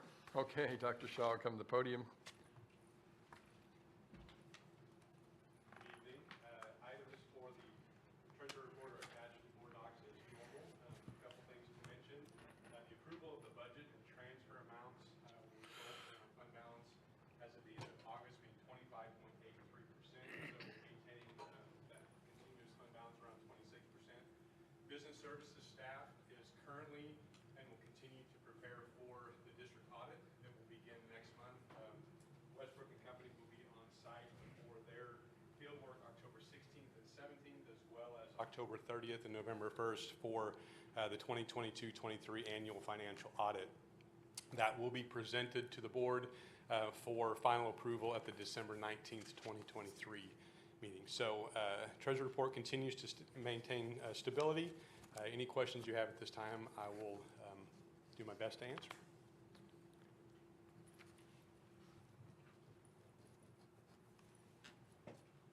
Sound like there's any questions? Okay, thank you, Dr. Shaw. Appreciate that. Recommended action is that the board approve the treasury report as presented. Do I have a motion? I make a motion that we approve the treasurer's report as presented. Thank you, Board Member Koski. Second. Yeah, thank you. All right, Board Member Byrne. Okay, let's go ahead and vote.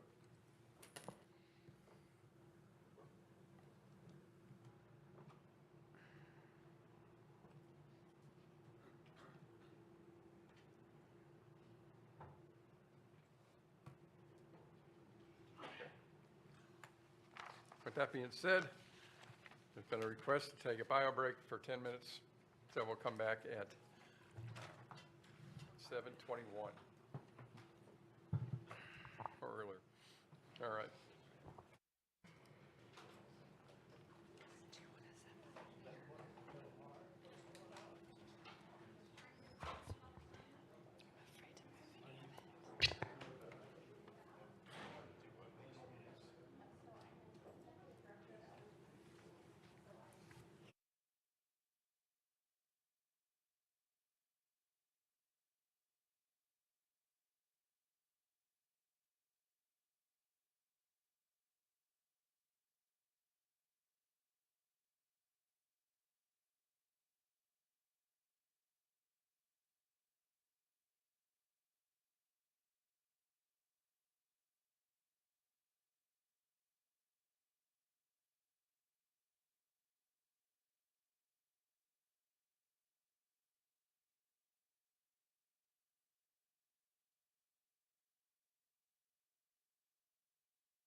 our universal screener Galileo.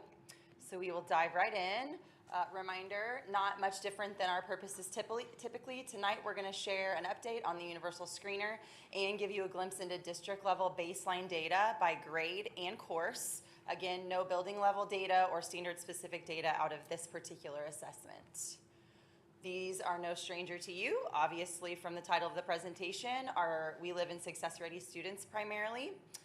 And that situates within Dr. Lathan and the executive leadership team's goal number 1, specifically objective 1.1 and SMART goal 1.1.1, which is about increasing the percentage of students meeting proficiency.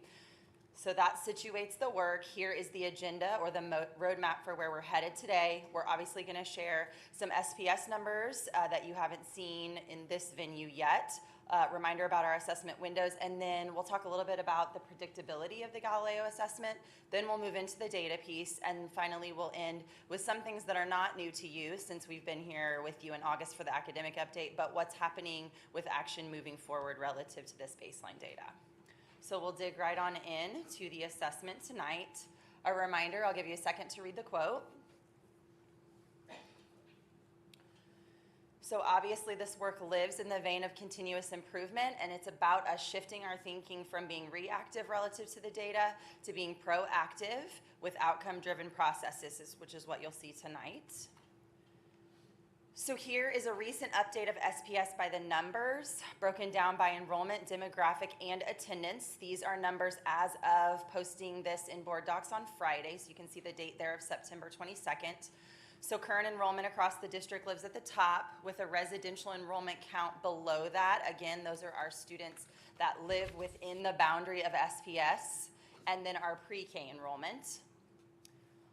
We'll deep dive on the next slide into higher level demographics, but what you see here is our current FRL, as well as the percentage of students across the district that receive special education services and or English language services. And finally, attendance percentages not only by division, but also district-wide, all headed in that 2% increase there so that we can see Dr. Lathan in that Gatorade bath. So here is the SPS demographic data current for who the students are when we talk about our enrollment.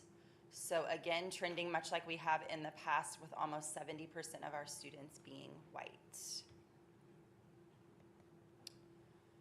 Just a brief reminder about the assessment windows for Galileo, which again is our baseline screener as well as our local assessment that occurs at the beginning, middle, and end of the year. Dates are listed as well as the purpose. So we'll just draw out tonight that we are living in the space of baseline scores, and it's giving us just that beginning level information around what we should do next for instruction.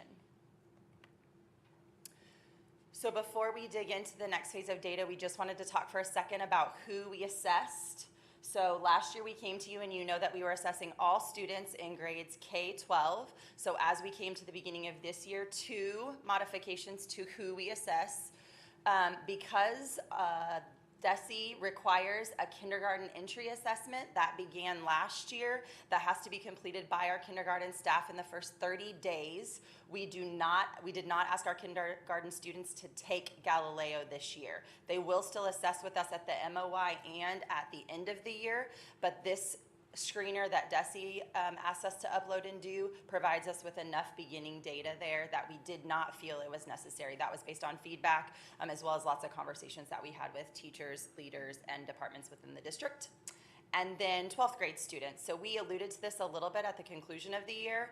11th and 12th grade standards are shared in ELA at that level. So students are assessed in 11th grade on those standards, and then in 12th grade, they take more course-specific benchmarks, so we did not ask our seniors to take the Galileo assessment this year. So 2 modifications.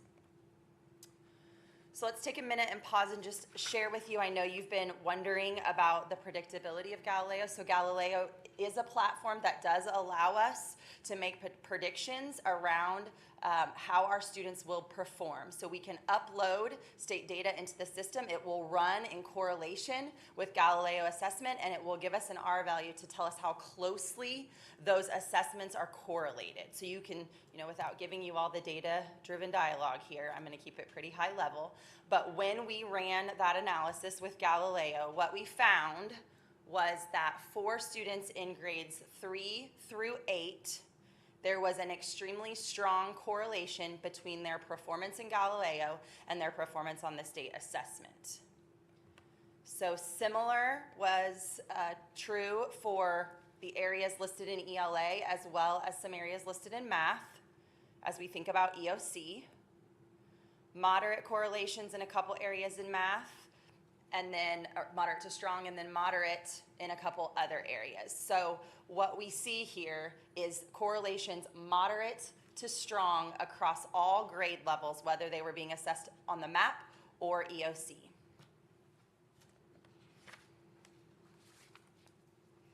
Okay, good evening, board. I will be sharing our beginning of the year Galileo baseline data by grade level and content area. Okay, so here you'll notice that just over 39,000 required beginning of the year Galileo benchmark assessments were administered. You'll also notice that close to 5,000 optional Galileo benchmark assessments were administered. That is in courses that are not EOC tested, so they were optional and teachers chose to give them. And then just under 16,000 dyslexia screenings were administered, which, as you know, are required by DESE for 1st through 3rd grade students. These were also administered for students in 4th and 5th grade if requested by a parent or guardian or a teacher. Okay, so what you see on this screen is the 2023-24 Galileo baseline data by grade level and content area for kindergarten through 5th grade. So I want to remind you that Galileo benchmarks are tests that determine what students may already know and what they may not yet know about the grade level Missouri learning standards. So the assessment measures a wide sampling of the grade level standards that students should learn during the school year. The information helps teachers adjust instruction to best meet students' needs. That's why we refer to it as baseline data. Okay, here you'll see baseline data by grade level and content area for 6th through 11th grade. Again, this tells us the percentage of students who scored where we would expect them to score at the beginning of the school year on that standards for that grade level. Okay, so Dr. Holt mentioned earlier about the purpose of data, and that the main purpose of data is to drive instructional decisions and how they impact student outcomes. So in the rest, I guess in the next few slides, you will see an overview of how we're taking action and how we're utilizing that data to shift student outcomes. Okay, so this slide might look familiar to you. This is a reminder that the purpose of formative assessment is to guide rather than to judge learning. As a great comparison for formative assessment is practicing for a sport. So just like a coach utilizes how students are practicing and provides feedback to players, we use the beginning of the year Galileo data to identify discrepancies, provide specific feedback to students that will drive next steps to eliminate those gaps in learning. So summative assessment informs overall achievement level. Again, you'll notice, much like the image on the screen, that the summative assessment is the big game. So how did each of the formative assessments along the way impact how we performed on the state assessment? With summative assessment, we focus on, was the assessment that we provided valid and reliable? Okay, so the term essential standards isn't new to you. In August, we shared the work that we're currently doing around essential standards, which are the minimum that a student must learn to reach grade level or higher goals. So this year, essential standards were selected by teachers district-wide and are focused on in professional learning communities. So when we analyze data, we're looking at how students are performing on those formative assessments specific to essential standards. Essential standards are often referred to as HEART standards due to being vital to a student mastering grade level standards. When these were selected by teachers, they selected the standards that were most, that attached to all the other standards. So they're the foundational standards. If students don't master these standards, then they're less likely to master all grade level standards. Okay, this slide again should look familiar. This was shared in August and provides details around the use of essential standards within DCAs and how they are an integral part of our building school improvement plans, which you see on the right. So here you see specific action steps and measures that are included in each BSIP. So here you'll see just a zoned in picture of that BSIP. So in professional learning teams, teachers are utilizing beginning of the year baseline Galileo data to inform initial instruction toward mastery of essential standards. And now Dr. Holt is going to share how we connect all of the work. So obviously much of this is familiar to you, but I think it's important for you to recognize where we've been, how that aligns to the data we expected to get, and then where we're heading. So again, not a lot necessarily new on this slide, but this work is about learning, collaboration, and results. So we've taken huge strides in relationship to guaranteeing a guaranteed and viable curriculum, providing teachers the resources through curriculum guides, content matrices, and then systematically selecting and teaching instructional strategies that we know yield outcomes for students. We've then supported teachers and leaders with how to set up, maintain, and become a professional learning community that functions around the 4 guiding questions that you see, or you're about to see. And then those results are in different forms that we receive, right? Galileo baseline data being one of them, district common assessments, which is another layer we've implemented this year around those essential standards that Dr. Majors just reminded you about, as well as common formative assessments that allow teachers to do additional assessing in between either the district data points or the local assessment data points that Galileo provides at the BOI, MOI, and EOI. So where are we now? We are in the process and actually have given our leaders the information and coaches the information they need to walk teachers through a beginning of year data protocol. So again, I'll just situate that the protocol lives around the essential questions asked in a PLT or PLC. And so we start with the standard. What is the standard language? How do students progress towards that standard? So if students haven't yet mastered that standard, what are the progressions that build to that? And if they have, what is the what's next moment for them? We then unpack the Galileo data in PLTs, citing specifically the number of students who are meeting the standard currently, as well as that percentage. That gives the teacher a clear knowledge around, in my classroom, here's where I am in relationship to the essentials and mastery by student. Then we look at how that question was assessed, both in the Galileo platform and how the DCA language is written. So teachers can evaluate how it's assessed, what's being asked, and then how my instruction was applied. So they're gonna do a ton of reflecting as that data comes back to them in their grade level or content area teams. Then they move to questions 3 and 4, which is specific to what do I do if they don't know, and then what if they've already demonstrated mastery. And so you can see that those next steps live in our academic priorities relative to Tier 1 instruction. So we're asking teachers to look again, how was the lesson designed and how did that impact the data that you got? And what might be your next steps based on what you did the first time? We also link here for them the reteach options. At the academic update in August, we let you know that we have developed reteach for all of our lessons in the system. So teachers now have access to go back here and say, it didn't work for these students and why, and then what am I going to do as a result of that information to ensure mastery for my students the next time. So I alluded to this a little bit, but this is how assessment data moves into action, right? So our students have taken the assessment, we've done the analysis. The data is now in their hands. We've guided principals District coaches and leaders across that also support PLTs gave them the knowledge relative to the protocol and sent them back to campuses to work with their teachers. So now it's deployed across professional learning communities with coaches and principals in partnership to walk teams through to look at the granular student level data and what we're going to do next as a result of what we have.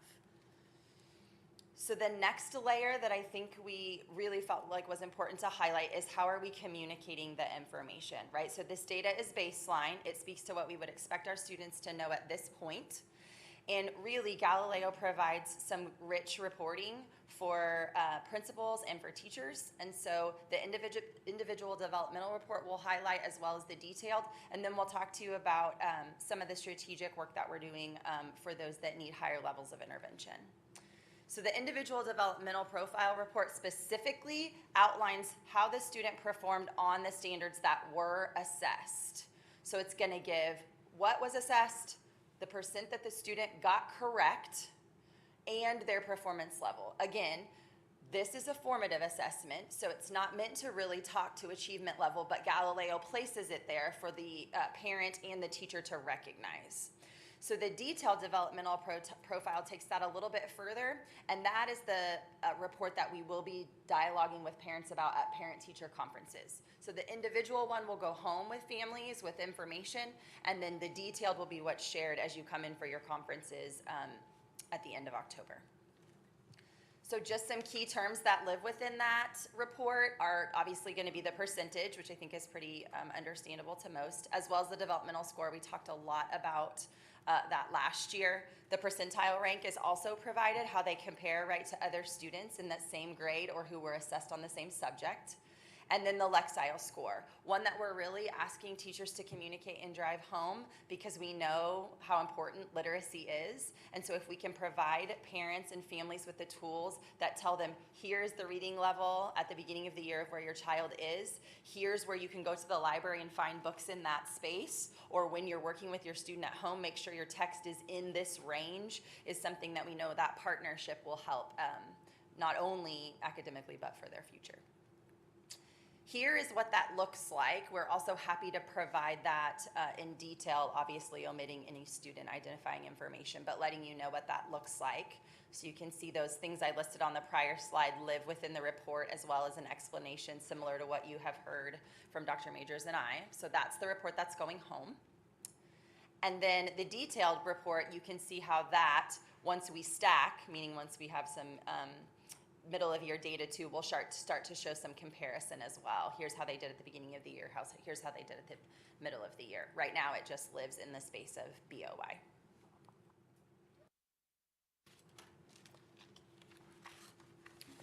Okay, so beginning of the year Galileo data was also analyzed to determine which students need additional intervention support. So we didn't want to miss the opportunity to share. We look at the data and we're making shifts in the classroom, teachers are making shifts to instruction, but we're also providing district-wide support for students who scored below basic and that were identified as needing intervention. So you'll see on the left that Voyager is our intervention for students in grades K through 6th grade. You'll see detailed information about that tutoring that's offered after school. And then for high school, we offer strategic classes in grades 6th through 9th grade. And you'll see specifics to how many students are enrolled in those courses as well. Okay, so when we look forward and we think about what's next, we will return after middle of the year. We will have, we'll be taking the middle of the year Galileo benchmark in December. And so again, in the middle of the year, we'll have comparative data beginning of the year and middle of the year, and teachers will be able to measure progress from now until middle of the year towards mastering those grade level standards.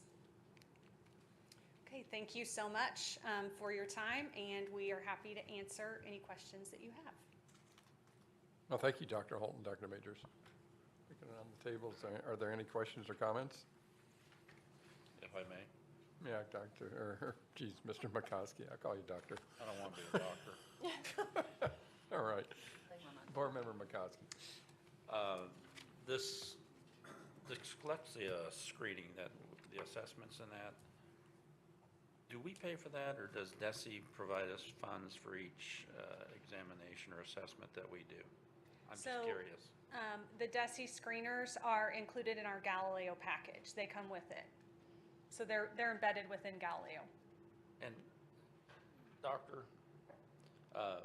Nicole, I think at one time, was it 2 years ago that you started to use like Marzano's strategies Really like started at the last with the year. Galileo?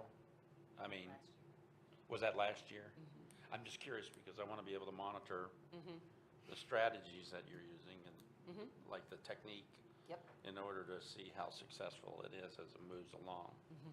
Yep. So we started that pretty systematically. It would have been at our May of 22. That's what I thought. And so sites have some of their own selected indicators and some that the district has required in both years. And in that practice, all of the educators, as they're going through and they're assessing their students and stuff like that, is it instilled in across the board for all of the educators to use Marzano's? It is an expectation that teachers are Expectation. utilizing Marzano instructional strategies. Thank you so much. Yeah. Any other discussion, questions? Board Yeah, Member I Byrne. have just two questions I'm curious about. Slide 12.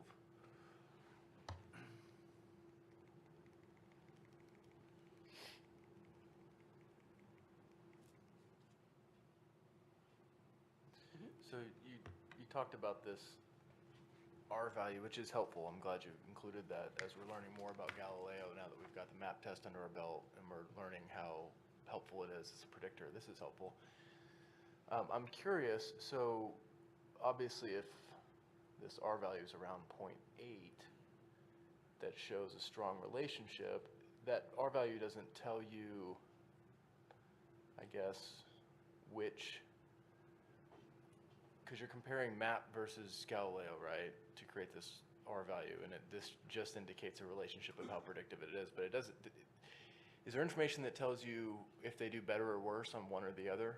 Like if they more often perform better on Galileo than they do on the map, because they're not one-to-one predictable, so there is some difference. So I presume it's got to be either better or worse in some cases. Do we know? And you may not have the answer for that. I'm just curious if one of these tests is harder than the other, I guess. So they're both assessed on the standard, right? So it would just be the degree. What could cause error would be the question type, and we can control for some of that in Galileo, but we have no idea of knowing what question type the map will put out, right? And so the correlate may not be as tight because of the type of question. That's one variant that it could So I guess if you were looking at 100 different students who took both the Galileo and the map. Which this is run only on those that we had the N for both. Yes. Right. But say you took a sample of 100. Would there be some sort of, would there be information that would show that generally speaking they did better on one versus the other? I'd have to, you can.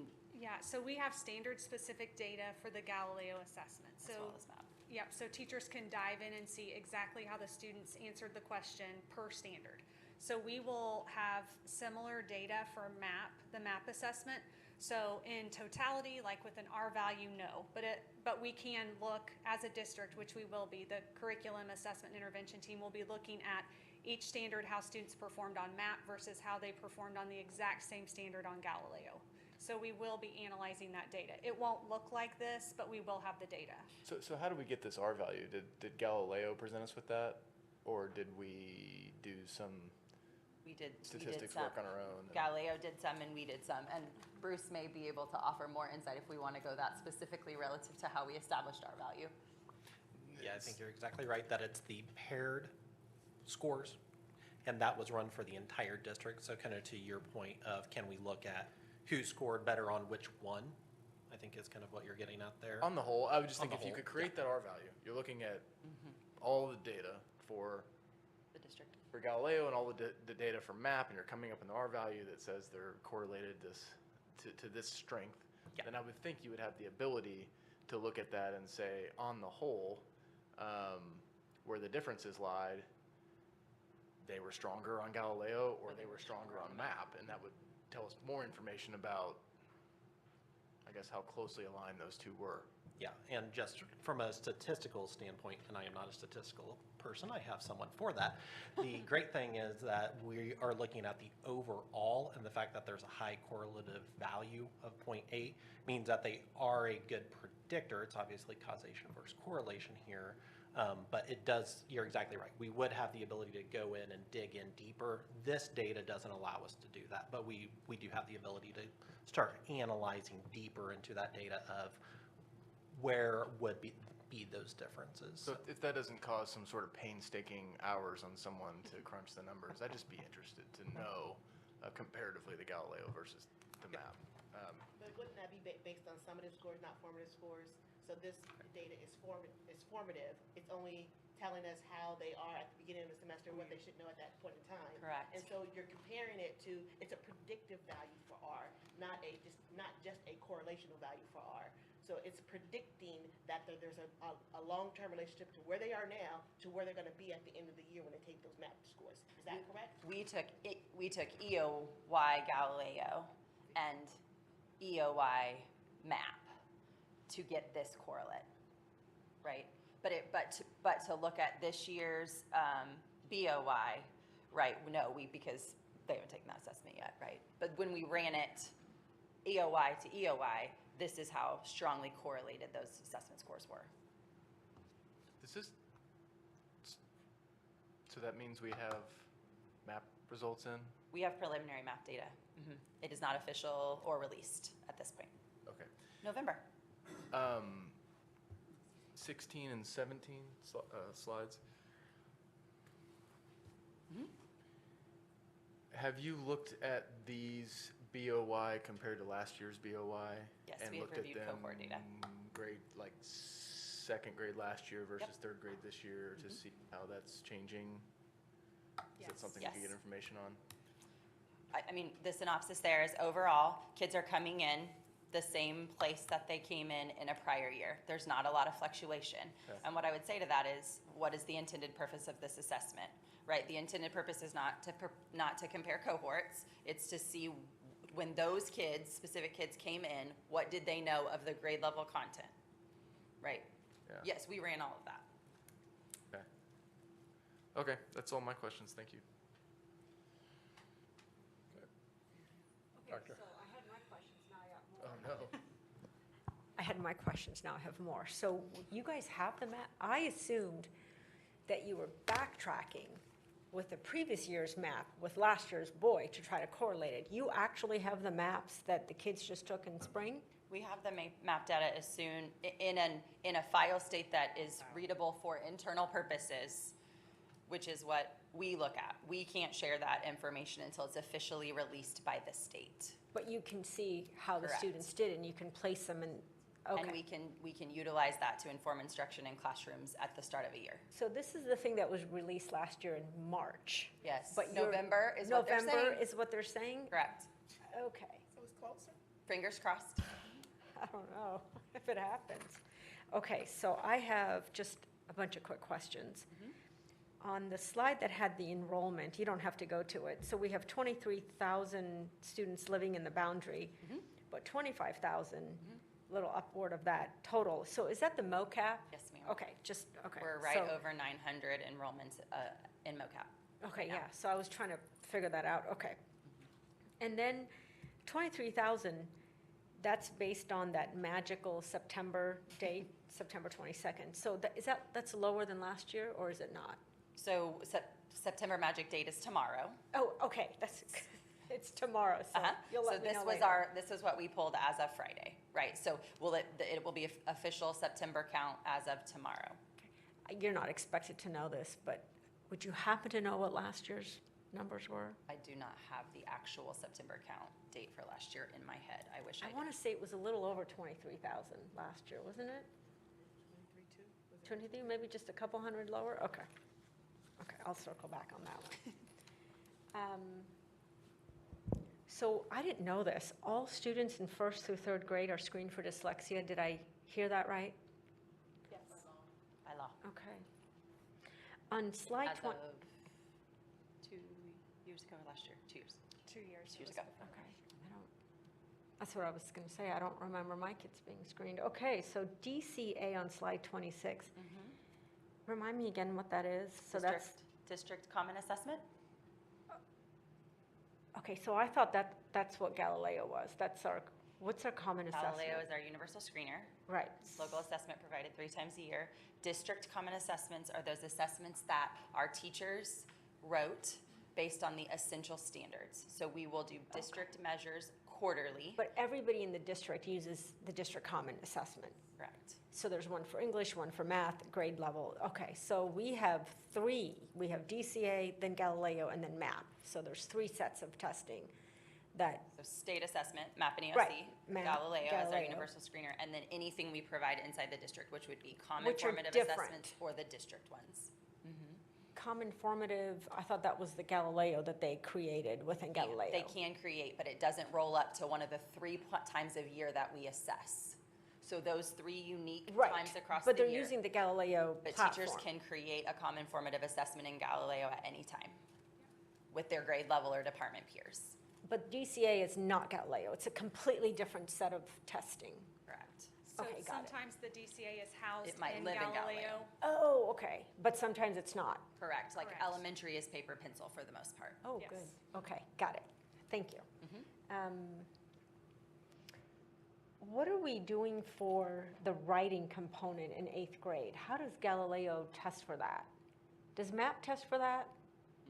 But it's digital, right? So it would be on the platform. They would, Are they writing, like at a MAP test, do they like write paragraphs, type? I'd have to pull last year's specs to know exactly what they did, but historically that has been a part of Yes, the they MAP do. assessment. There are open response items. There are open, yes. so does Galileo have open response or is it all multiple choice?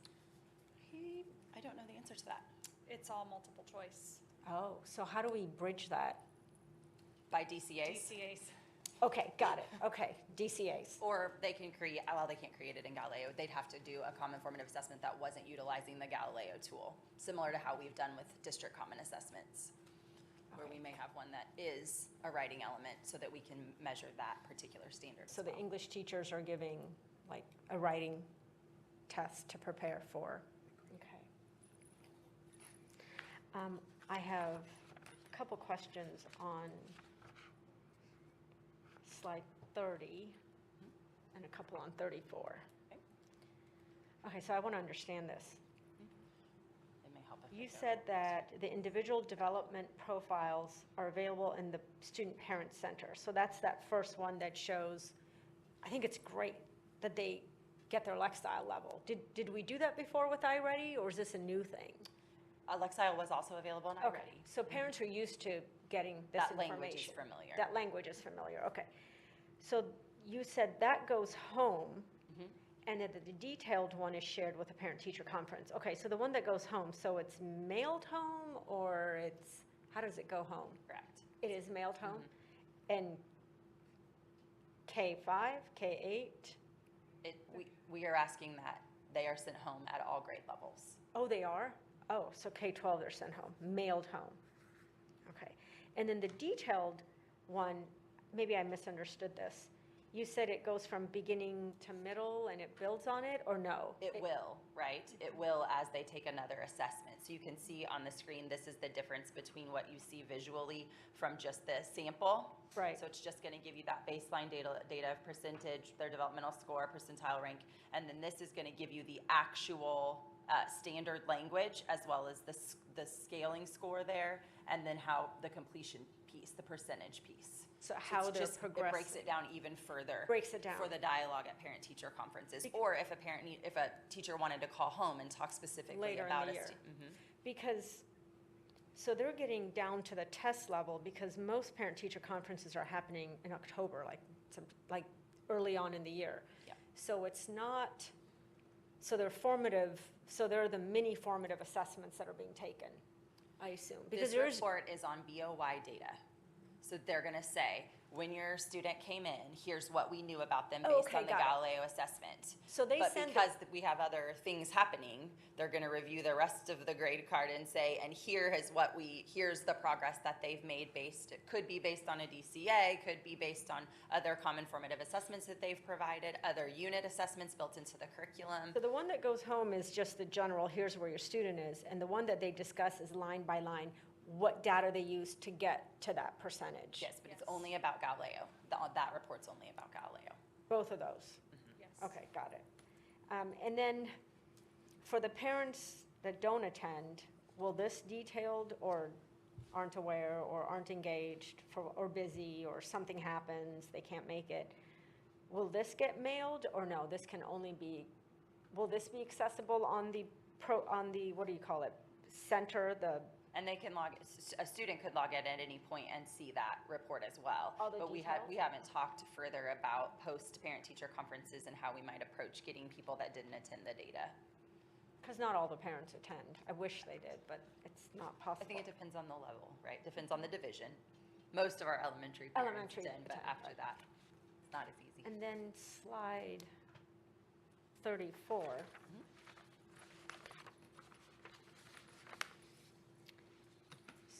Okay, so on the Voyager side. Okay, so I'm remembering from the last presentation, so Club Encore, that's the after-school tutoring program. Which is now Voyager. Now, it's now called Voyager, and I remember you telling us that literacy takes precedence over math. Correct. And then if they come up to snuff, then second semester they do math. Yep. This is free, right? Yes.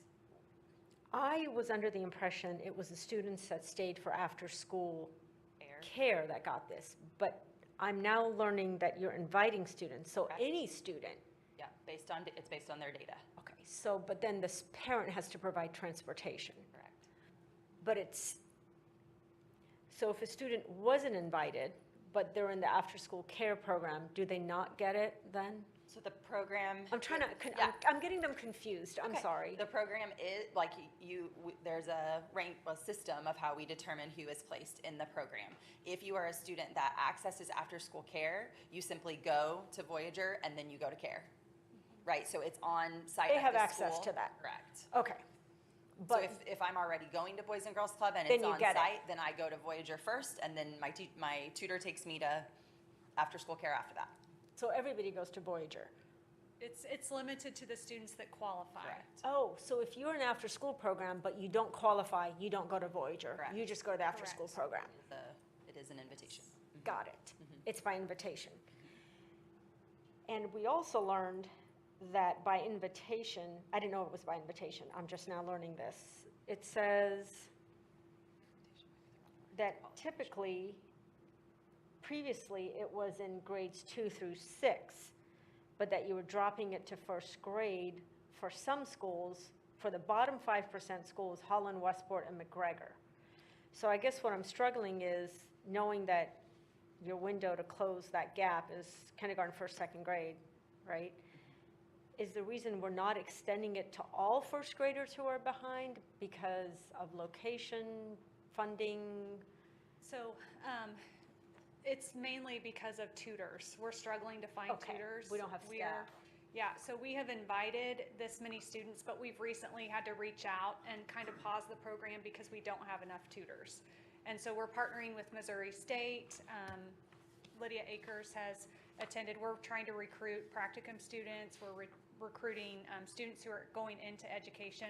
We have lots of things like that we're doing to recruit tutors, but because of lack of tutors. But ideally, this is a pilot for first grade. We would love to extend it district-wide if we have tutors and if we see success, because we agree that is the best time to intervene. If you think about how prescriptive in nature the teaching of the program is, we can access other individuals such as our graduate students or students in in early education careers, because it's very tight in how that instruction is provided. You mean the Voyager?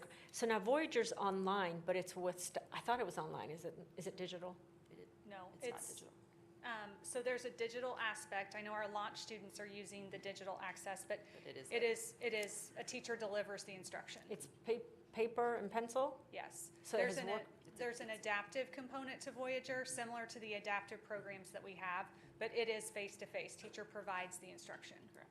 Teacher provides instruction, but is it still on the computer? Just in an adaptive element for kids. Tell me what adaptive. So thinking like they may have a piece to it to show mastery towards what was taught. They might take a mini assessment after the teacher has taught something for a Monday and a Wednesday or whatever it might be. Much like we do in other places in our curriculum. Okay, so let's say you're doing addition or subtraction. It's first grade, second grade. You're doing it on the computer, or is it with paper and pencil? You're doing It's it paper, with paper and pencil. pencil. Okay, so and that's the Voyager curriculum. They look, the tutor looks, it tells them what to do, they follow it, and then they assess on the computer. Correct. Got it. That's Voyager. Correct. And I'm sorry to hear that we don't have the staffing. Okay, last question. On the right side of the screen, the 6th through 9th grade, I guess I misunderstood. I thought, well, I guess, maybe I misunderstood the last time, but that there's a class, that there's an extra class. I thought that's what I heard was introduced. And I thought everybody, I guess what I'm trying to figure out is, well, what are the other students doing who aren't, how is the day structured to accommodate to the high school? I get, that's easy because high schoolers go to different classes. But the middle school, They also, like it's scheduled in a block. Just so like it do is they in high give school. up like an elective? I'm trying to understand. It depends on that student's. Because I think individual last year, schedule. everybody went to this extra class, right? So with both of these programs, it's for qualifying students. So invitation might have been the wrong word. I think it's qualifying students. So students who qualify because of a criteria about where their data placed them that shows a need or a void in skill mastery in certain areas. Then they go to are that strategic placed class. or invited. They're qualified to attend after school. They're qualified to be blocked for strategic math or strategic reading. So last year, everybody went to an extra English class, but they were at different levels. No. No? Last year, it was exactly the same. Middle school. Where we were blocked for strategic in middle and high school. Right. For So you, qualifying kids. okay, tell me again, blocked for strategic. So some students went to class A where they were, let's say, 2 grade levels behind. And some, I'm just theorizing, just example. And some students went to a class that was 1 grade level behind. But some kids went to an enrichment course. I think what you're talking about is what we're doing with fifth core in middle school this year, which is where we have students who are getting a double block of something. One of those double blocks is strategic, right? Okay. And for students who maybe just need a reteach, right, then they go to a different class. And then students who have mastery may go to enrichment. That's this year in middle school, fifth core only. Fifth Which is core. what we shared at the academic update. So that's what we're doing this year. That only connects to strategic because that is one of the options that students can access in the double block of literacy that we're doing in fifth core. But all other When you strategic, say fifth core, what does that mean? they're getting a double block of literacy. Okay, so everybody in middle school is getting 6, 7, 8, or just certain? 6, 7, 8, everybody's getting a double block of literacy. Correct. And the students that qualify, their double block is in strategic literacy. Correct. Did I just get that? You got it. Okay. But all other strategic classes are functioning exactly as they did last year for qualifying students. So the strategic math, while these students are in strategic math, the other students are in Taking regular whatever math? their course schedule and, They're in and regular scheduling math. already Okay, was. so we're not adding an extra math class. We're only adding an extra literacy class. Correct. Sorry about that. It's okay. It took a bit, but I got it. Thank you. You're welcome. All right. Any other questions? I have a Board few, member. sorry. First of all, the report's very thorough, and I appreciate that. I mean, it always is, and you go into a lot of detail, and you help all of us understand what I think is pretty complicated material, and you break it down to where even I get it, okay? So, on the average, how much time is an elementary student spending to take the Galileo testing in the fall? How much time does that take for an elementary teacher to pull that off? At the beginning of the year. Yep, that's what I'm thinking. I assume it's going to be similar for each time. It varies by grade level. I Okay. know it takes a little bit longer in high school because it's a longer assessment, more in-depth questions. But they can take it in definitely under 45 minutes. I mean, it's typically about 30 minutes, so 30 for math, 30 for reading. So when you think about the whole, and the assessment is given to the whole class. It's not an individual assessment. So 30 minutes for 30 to 45 minutes of reading, 30 to 45 minutes of math. Okay, and I assume those get broken up probably into different days, just so kids don't get, and teachers don't become overwhelmed. Teachers have discretion and autonomy to organize that, Okay. right? As long as they're within that window that we outline, right? Okay. So as long as you're within the window, and have You can access chunk it as you need to. Correct. Okay, so in elementary, depending on grade level, we're looking at probably a couple of hours. At most. Okay. Yes. And at middle, comparable to that? Yes. And then high school a little longer because the test tends to Could be be a bit longer. more comprehensive. Okay.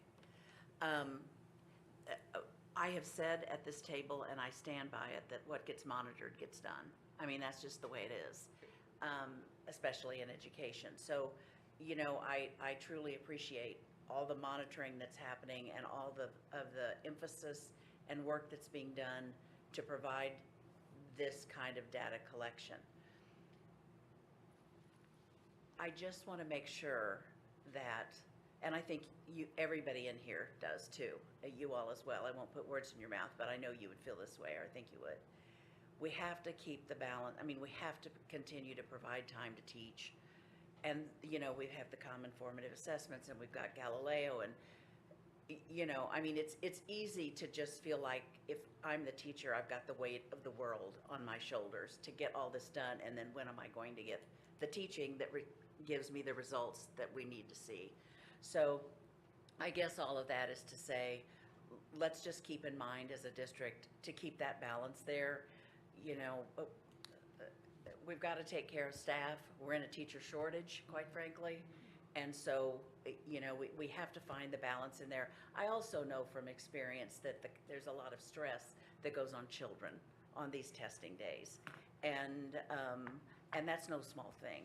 I mean, because the teachers are under stress, the kids get under stress, the building. I mean, I can remember literally having sighs of relief when achievement testing was over and we could say we're done. So, but in our cycle that we're doing now, and I'm not disagreeing with it, it's continuous. We just finished this one and then we're going on to the next one. So I just hope we keep in mind that we have to provide the time in there to actually teach, to get the results. And I know we're feeling tremendous pressure, and understandably so, to catch up with what's been lost, for whatever reasons it was lost. So you combine all that, and I just think we've got to take care of everybody in this. So I don't think I had anything else there. And I do believe that what gets monitored gets done. I get it. But the kind of data that you're giving us here, it's under everybody's leadership. I do appreciate it. And by the way, I'm the only one at this table that's ever worked for Dr. Lathan, and I can tell you she's a taskmaster, so I get it.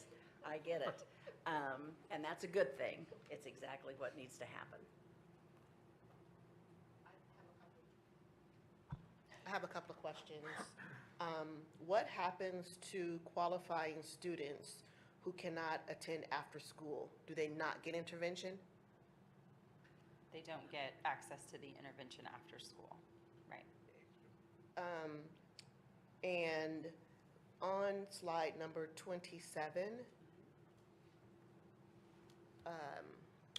question 3 and 4, what will we do if students don't know it? And it says in the third column, review strategies you will use in tier 1 and evaluate effectiveness. Are these strategies the Marzano strategies? They can be, right?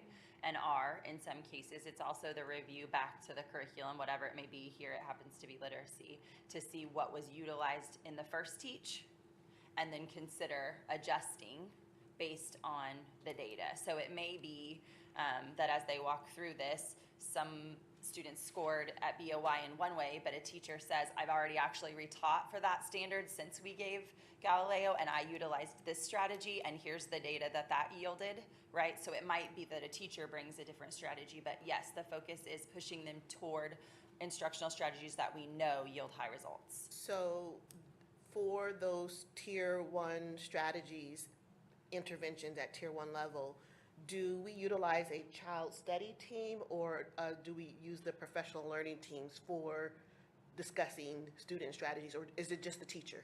So it's the teacher teams, so whether that be a content team at a middle or high school, or it would be a grade level team. But included in those teams are sometimes special education teachers, sometimes EL specialists, sometimes, most of the time, district coaches, right? So it's often beyond just the grade level teachers, but the point of intervention is at the grade level teacher, and then they can resource themselves as needed beyond that. And then for this last column, next steps, reteach, and intervention or extension, is that like the tier 2 intervention? And I think I've asked this question before, but I don't remember, the small group intervention is done by a para or a reading specialist or someone else? No, Is it's the done by- classroom teacher still that's at tier 1, but at tier 2, it's still just the classroom teacher? It is, we write it in that way, but that doesn't mean that those students don't also have access to other tier 2 supports, title services, whatever it might be. The classroom teacher's not necessarily documenting that here though, right? Because we have other documenting and record-keeping places for title supports, et cetera. That's all I had, thank you. Can I ask one other one? What did you mean when you said title services? So again, qualifying students that, again, by data, might get on our title campuses access to an interventionist or a coach to support their acquisition of skills. But that would happen during the school day? Correct. Okay, so. In either a push-in or pull-out model, depending on Okay, the campus. so for the students that can't participate in the after-school Voyager program because they don't have a ride or for whatever reason, some of those students, if they receive title services, qualify for in-school intervention. Would receive it during the school day. This is a really tough question for you to answer. Would you say that that covers most of the students who are behind, or like how many are in that gap that I we would gotta? not say that that covers most of the students that are behind. So just a small portion? Simply because of manpower, of access to dollars and how many people that can buy at a campus, a title campus, right? It just So is gonna the depend title on, services go to the campus, not to the student? they go to both, right?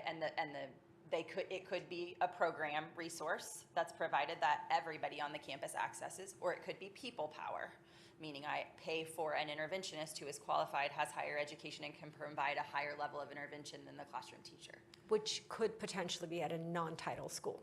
only at a title school. Because the Okay. qualifying dollars go So to it that is, campus. so that's what I meant. So it is for the school. It does follow the school, not necessarily the students. The money does, yes. The money does. So you could have a low-income student at a non-title school. Correct, yes, we Who, do. if they don't have access to Voyager after school, May not also have access to a person or program that is provided to title campuses. That's correct. so the intervention that we provide right now are only at title schools? And what the classroom teacher, what Well, we resource I'm, the all classroom. of these questions are extra classroom teacher, because there's one teacher or one para, but beyond the pull-out model, only happens in the title schools. We don't have the funding to do that in non-title schools for the students that need it. We cannot allocate title dollars to non-title campuses. I don't mean title dollars, just dollars. The model that we have, the intervention model, Voyager, no, in-school intervention model, during school hours. Tier 2 interventions. Tier 2 interventions are only at our title schools? no. Tier 2 intervention is happening at other schools, but it's done by the classroom teacher. Okay, let me rephrase that. Tier 2, not by classroom teacher. I'm trying to get somewhere with this. I'm trying to understand what we have, just so in my head, I can keep in the back of my mind what we need, what we're providing to some students, how can we expand it to all the students that need it? So if I'm hearing correctly, the non-classroom teacher, Title II, Tier 2 intervention is only happening in title schools during the class day. I mean, I don't agree with that statement because we have really amazing teachers that are providing tier 2 intervention on non-title campuses. So I don't want to dishonor I or totally discredit understand that, work. but we don't But have, if you're right. asking if they have a designated person that's provided Pulling- to them right. out of local dollars for the purpose of intervening on a non-title campus, no, that is not happening. Would you say that most of those students that were invited, remember the last question I asked you? I'm just trying to see where these students fall. Most of the students that qualified for Voyager, who can attend, would you say that they're entitled schools, therefore will receive? I can't, I mean, this is a district number, so it's all campuses. Thank you. Any other questions? I have some. Steve, do you have any others? Thank you. Slide 17, I'm going to look at the data, Okay.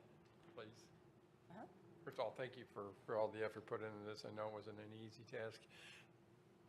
Couple numbers stick out to me. The 9th grade ELA and the 11th grade ELA. Can you talk to that a little bit, what your thoughts are there? So I would have to dig into the data specifically, but we know that student motivation for 11th grade students, this was the first year that they had ever taken a universal screener, and it was, I mean, our high school, it was hard to keep our high school students motivated to take the assessment.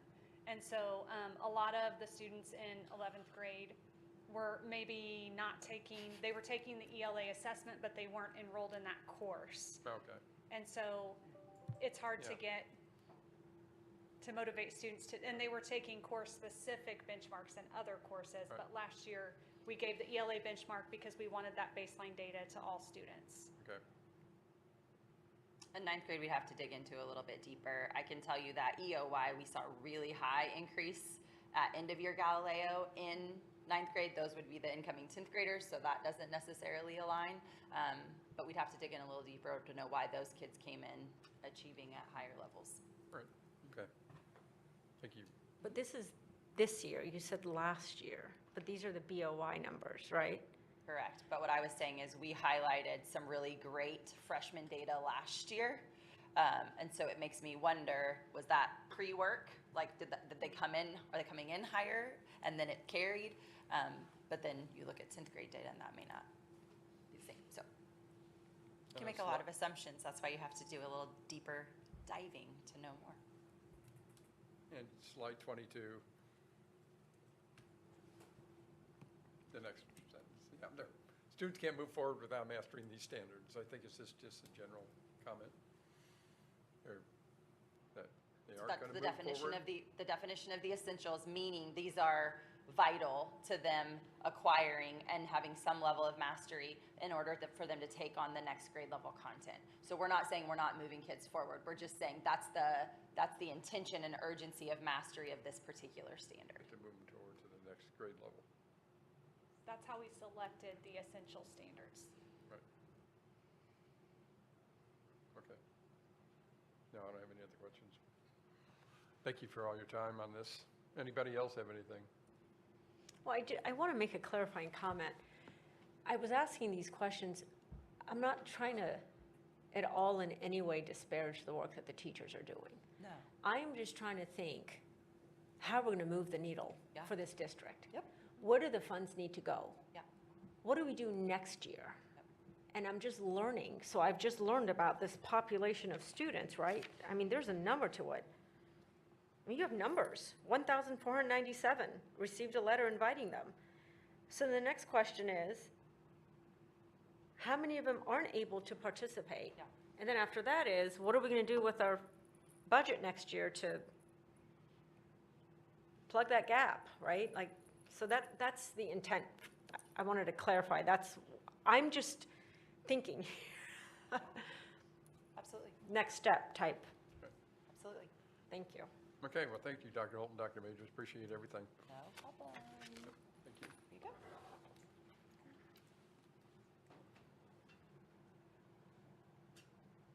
Okay, next up is change orders and agreements. Mr. Rick Carpenter will provide an update to on the bond project updates and actions. Good evening, Board. I just have a few change orders and agreements. And my recommended action is the Board approve the expenditures as presented for $130,304.78. Are there any questions? Any questions? I make a motion that we approve the change orders and agreements as presented. Second. Thank you. Board Member McCoskey, second by who? Thank you, Dr. Thomas Tate. Okay, let's vote. And thank you, Mr. Carpenter. Appreciate it.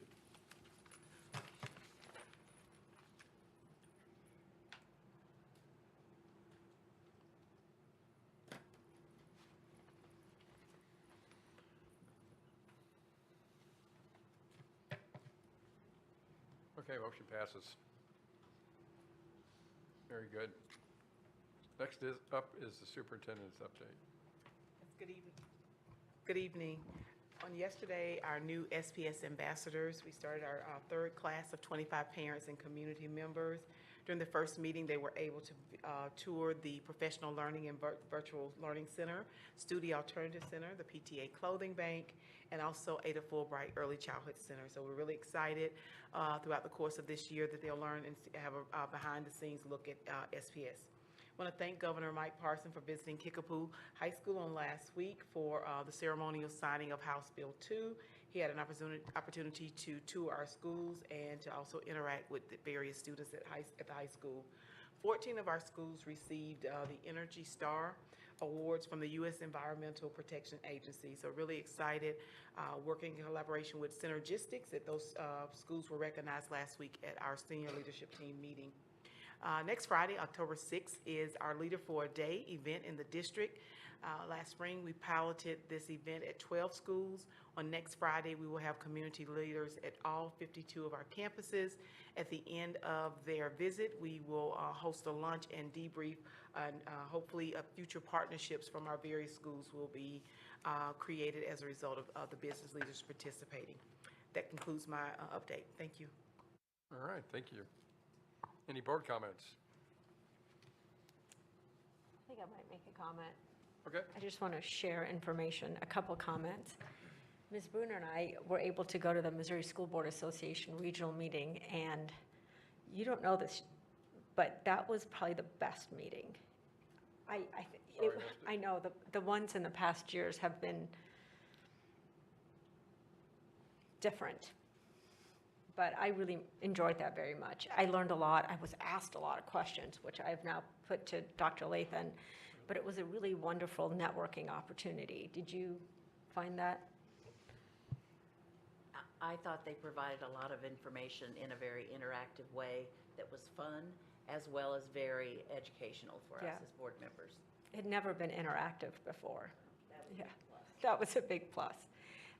The other comment I wanted to make was, I learned something, and I just want to share information. So I did not this is making sense to me. So these pocket constitutions that were brought up by a speaker during the comment period, this makes sense. I did not realize it was an 8th grade deal. I would have thought that the U.S. Constitution would have been reserved for higher grades, but let me tell you about an experience. So and I counted my years backwards, so I would say in the spring of 2021, in the spring, so that would be the end of the year of a 7th grade advanced course classroom. So these are 7th graders who are advanced placement, which I would assume would carry over to a regular 8th grade classroom. The final semester assignment was as follows. This is what I recall. The United States Constitution, is it still relevant today? In this classroom, Savas was this was in an English classroom. Savas was the platform, the ELA platform that was used, that it is still in use in our curriculum today for middle school. And this assignment was accompanied by reading of selective passages by the teacher to the students. The students were never expected to read the passages, and it was not a comprehensive study by any means, of course. But I just found that that assignment was interesting, and so this is information I've had for some time. This is a class that my daughter was in. And I always struggled with, why in 7th grade? Well, tonight I've been enlightened. Apparently, Constitution study happens in 8th grade. I wasn't in this country in 8th grade, so I didn't know that. But I just wanted to share that information, that I'm disheartened in retrospect that this assignment was given. Not that I think that this isn't a question, but I do think that it was, for the student level, it was inappropriate, and the students did not have an opportunity to study it. This would be something more reserved for a high school level course where you're studying the U.S. Constitution. I just wanted to share that experience. That was in our curriculum. All right, any other board comments? Okay, not hearing any. Next board meeting will be Tuesday, October 24th, and it will be a combined meeting. And then that concludes our meeting. We have a recommended action that the board meeting adjourn. Do I have a motion? So moved. Okay. Okay, thank you. I'll second it. All right, I'll second it. let's vote.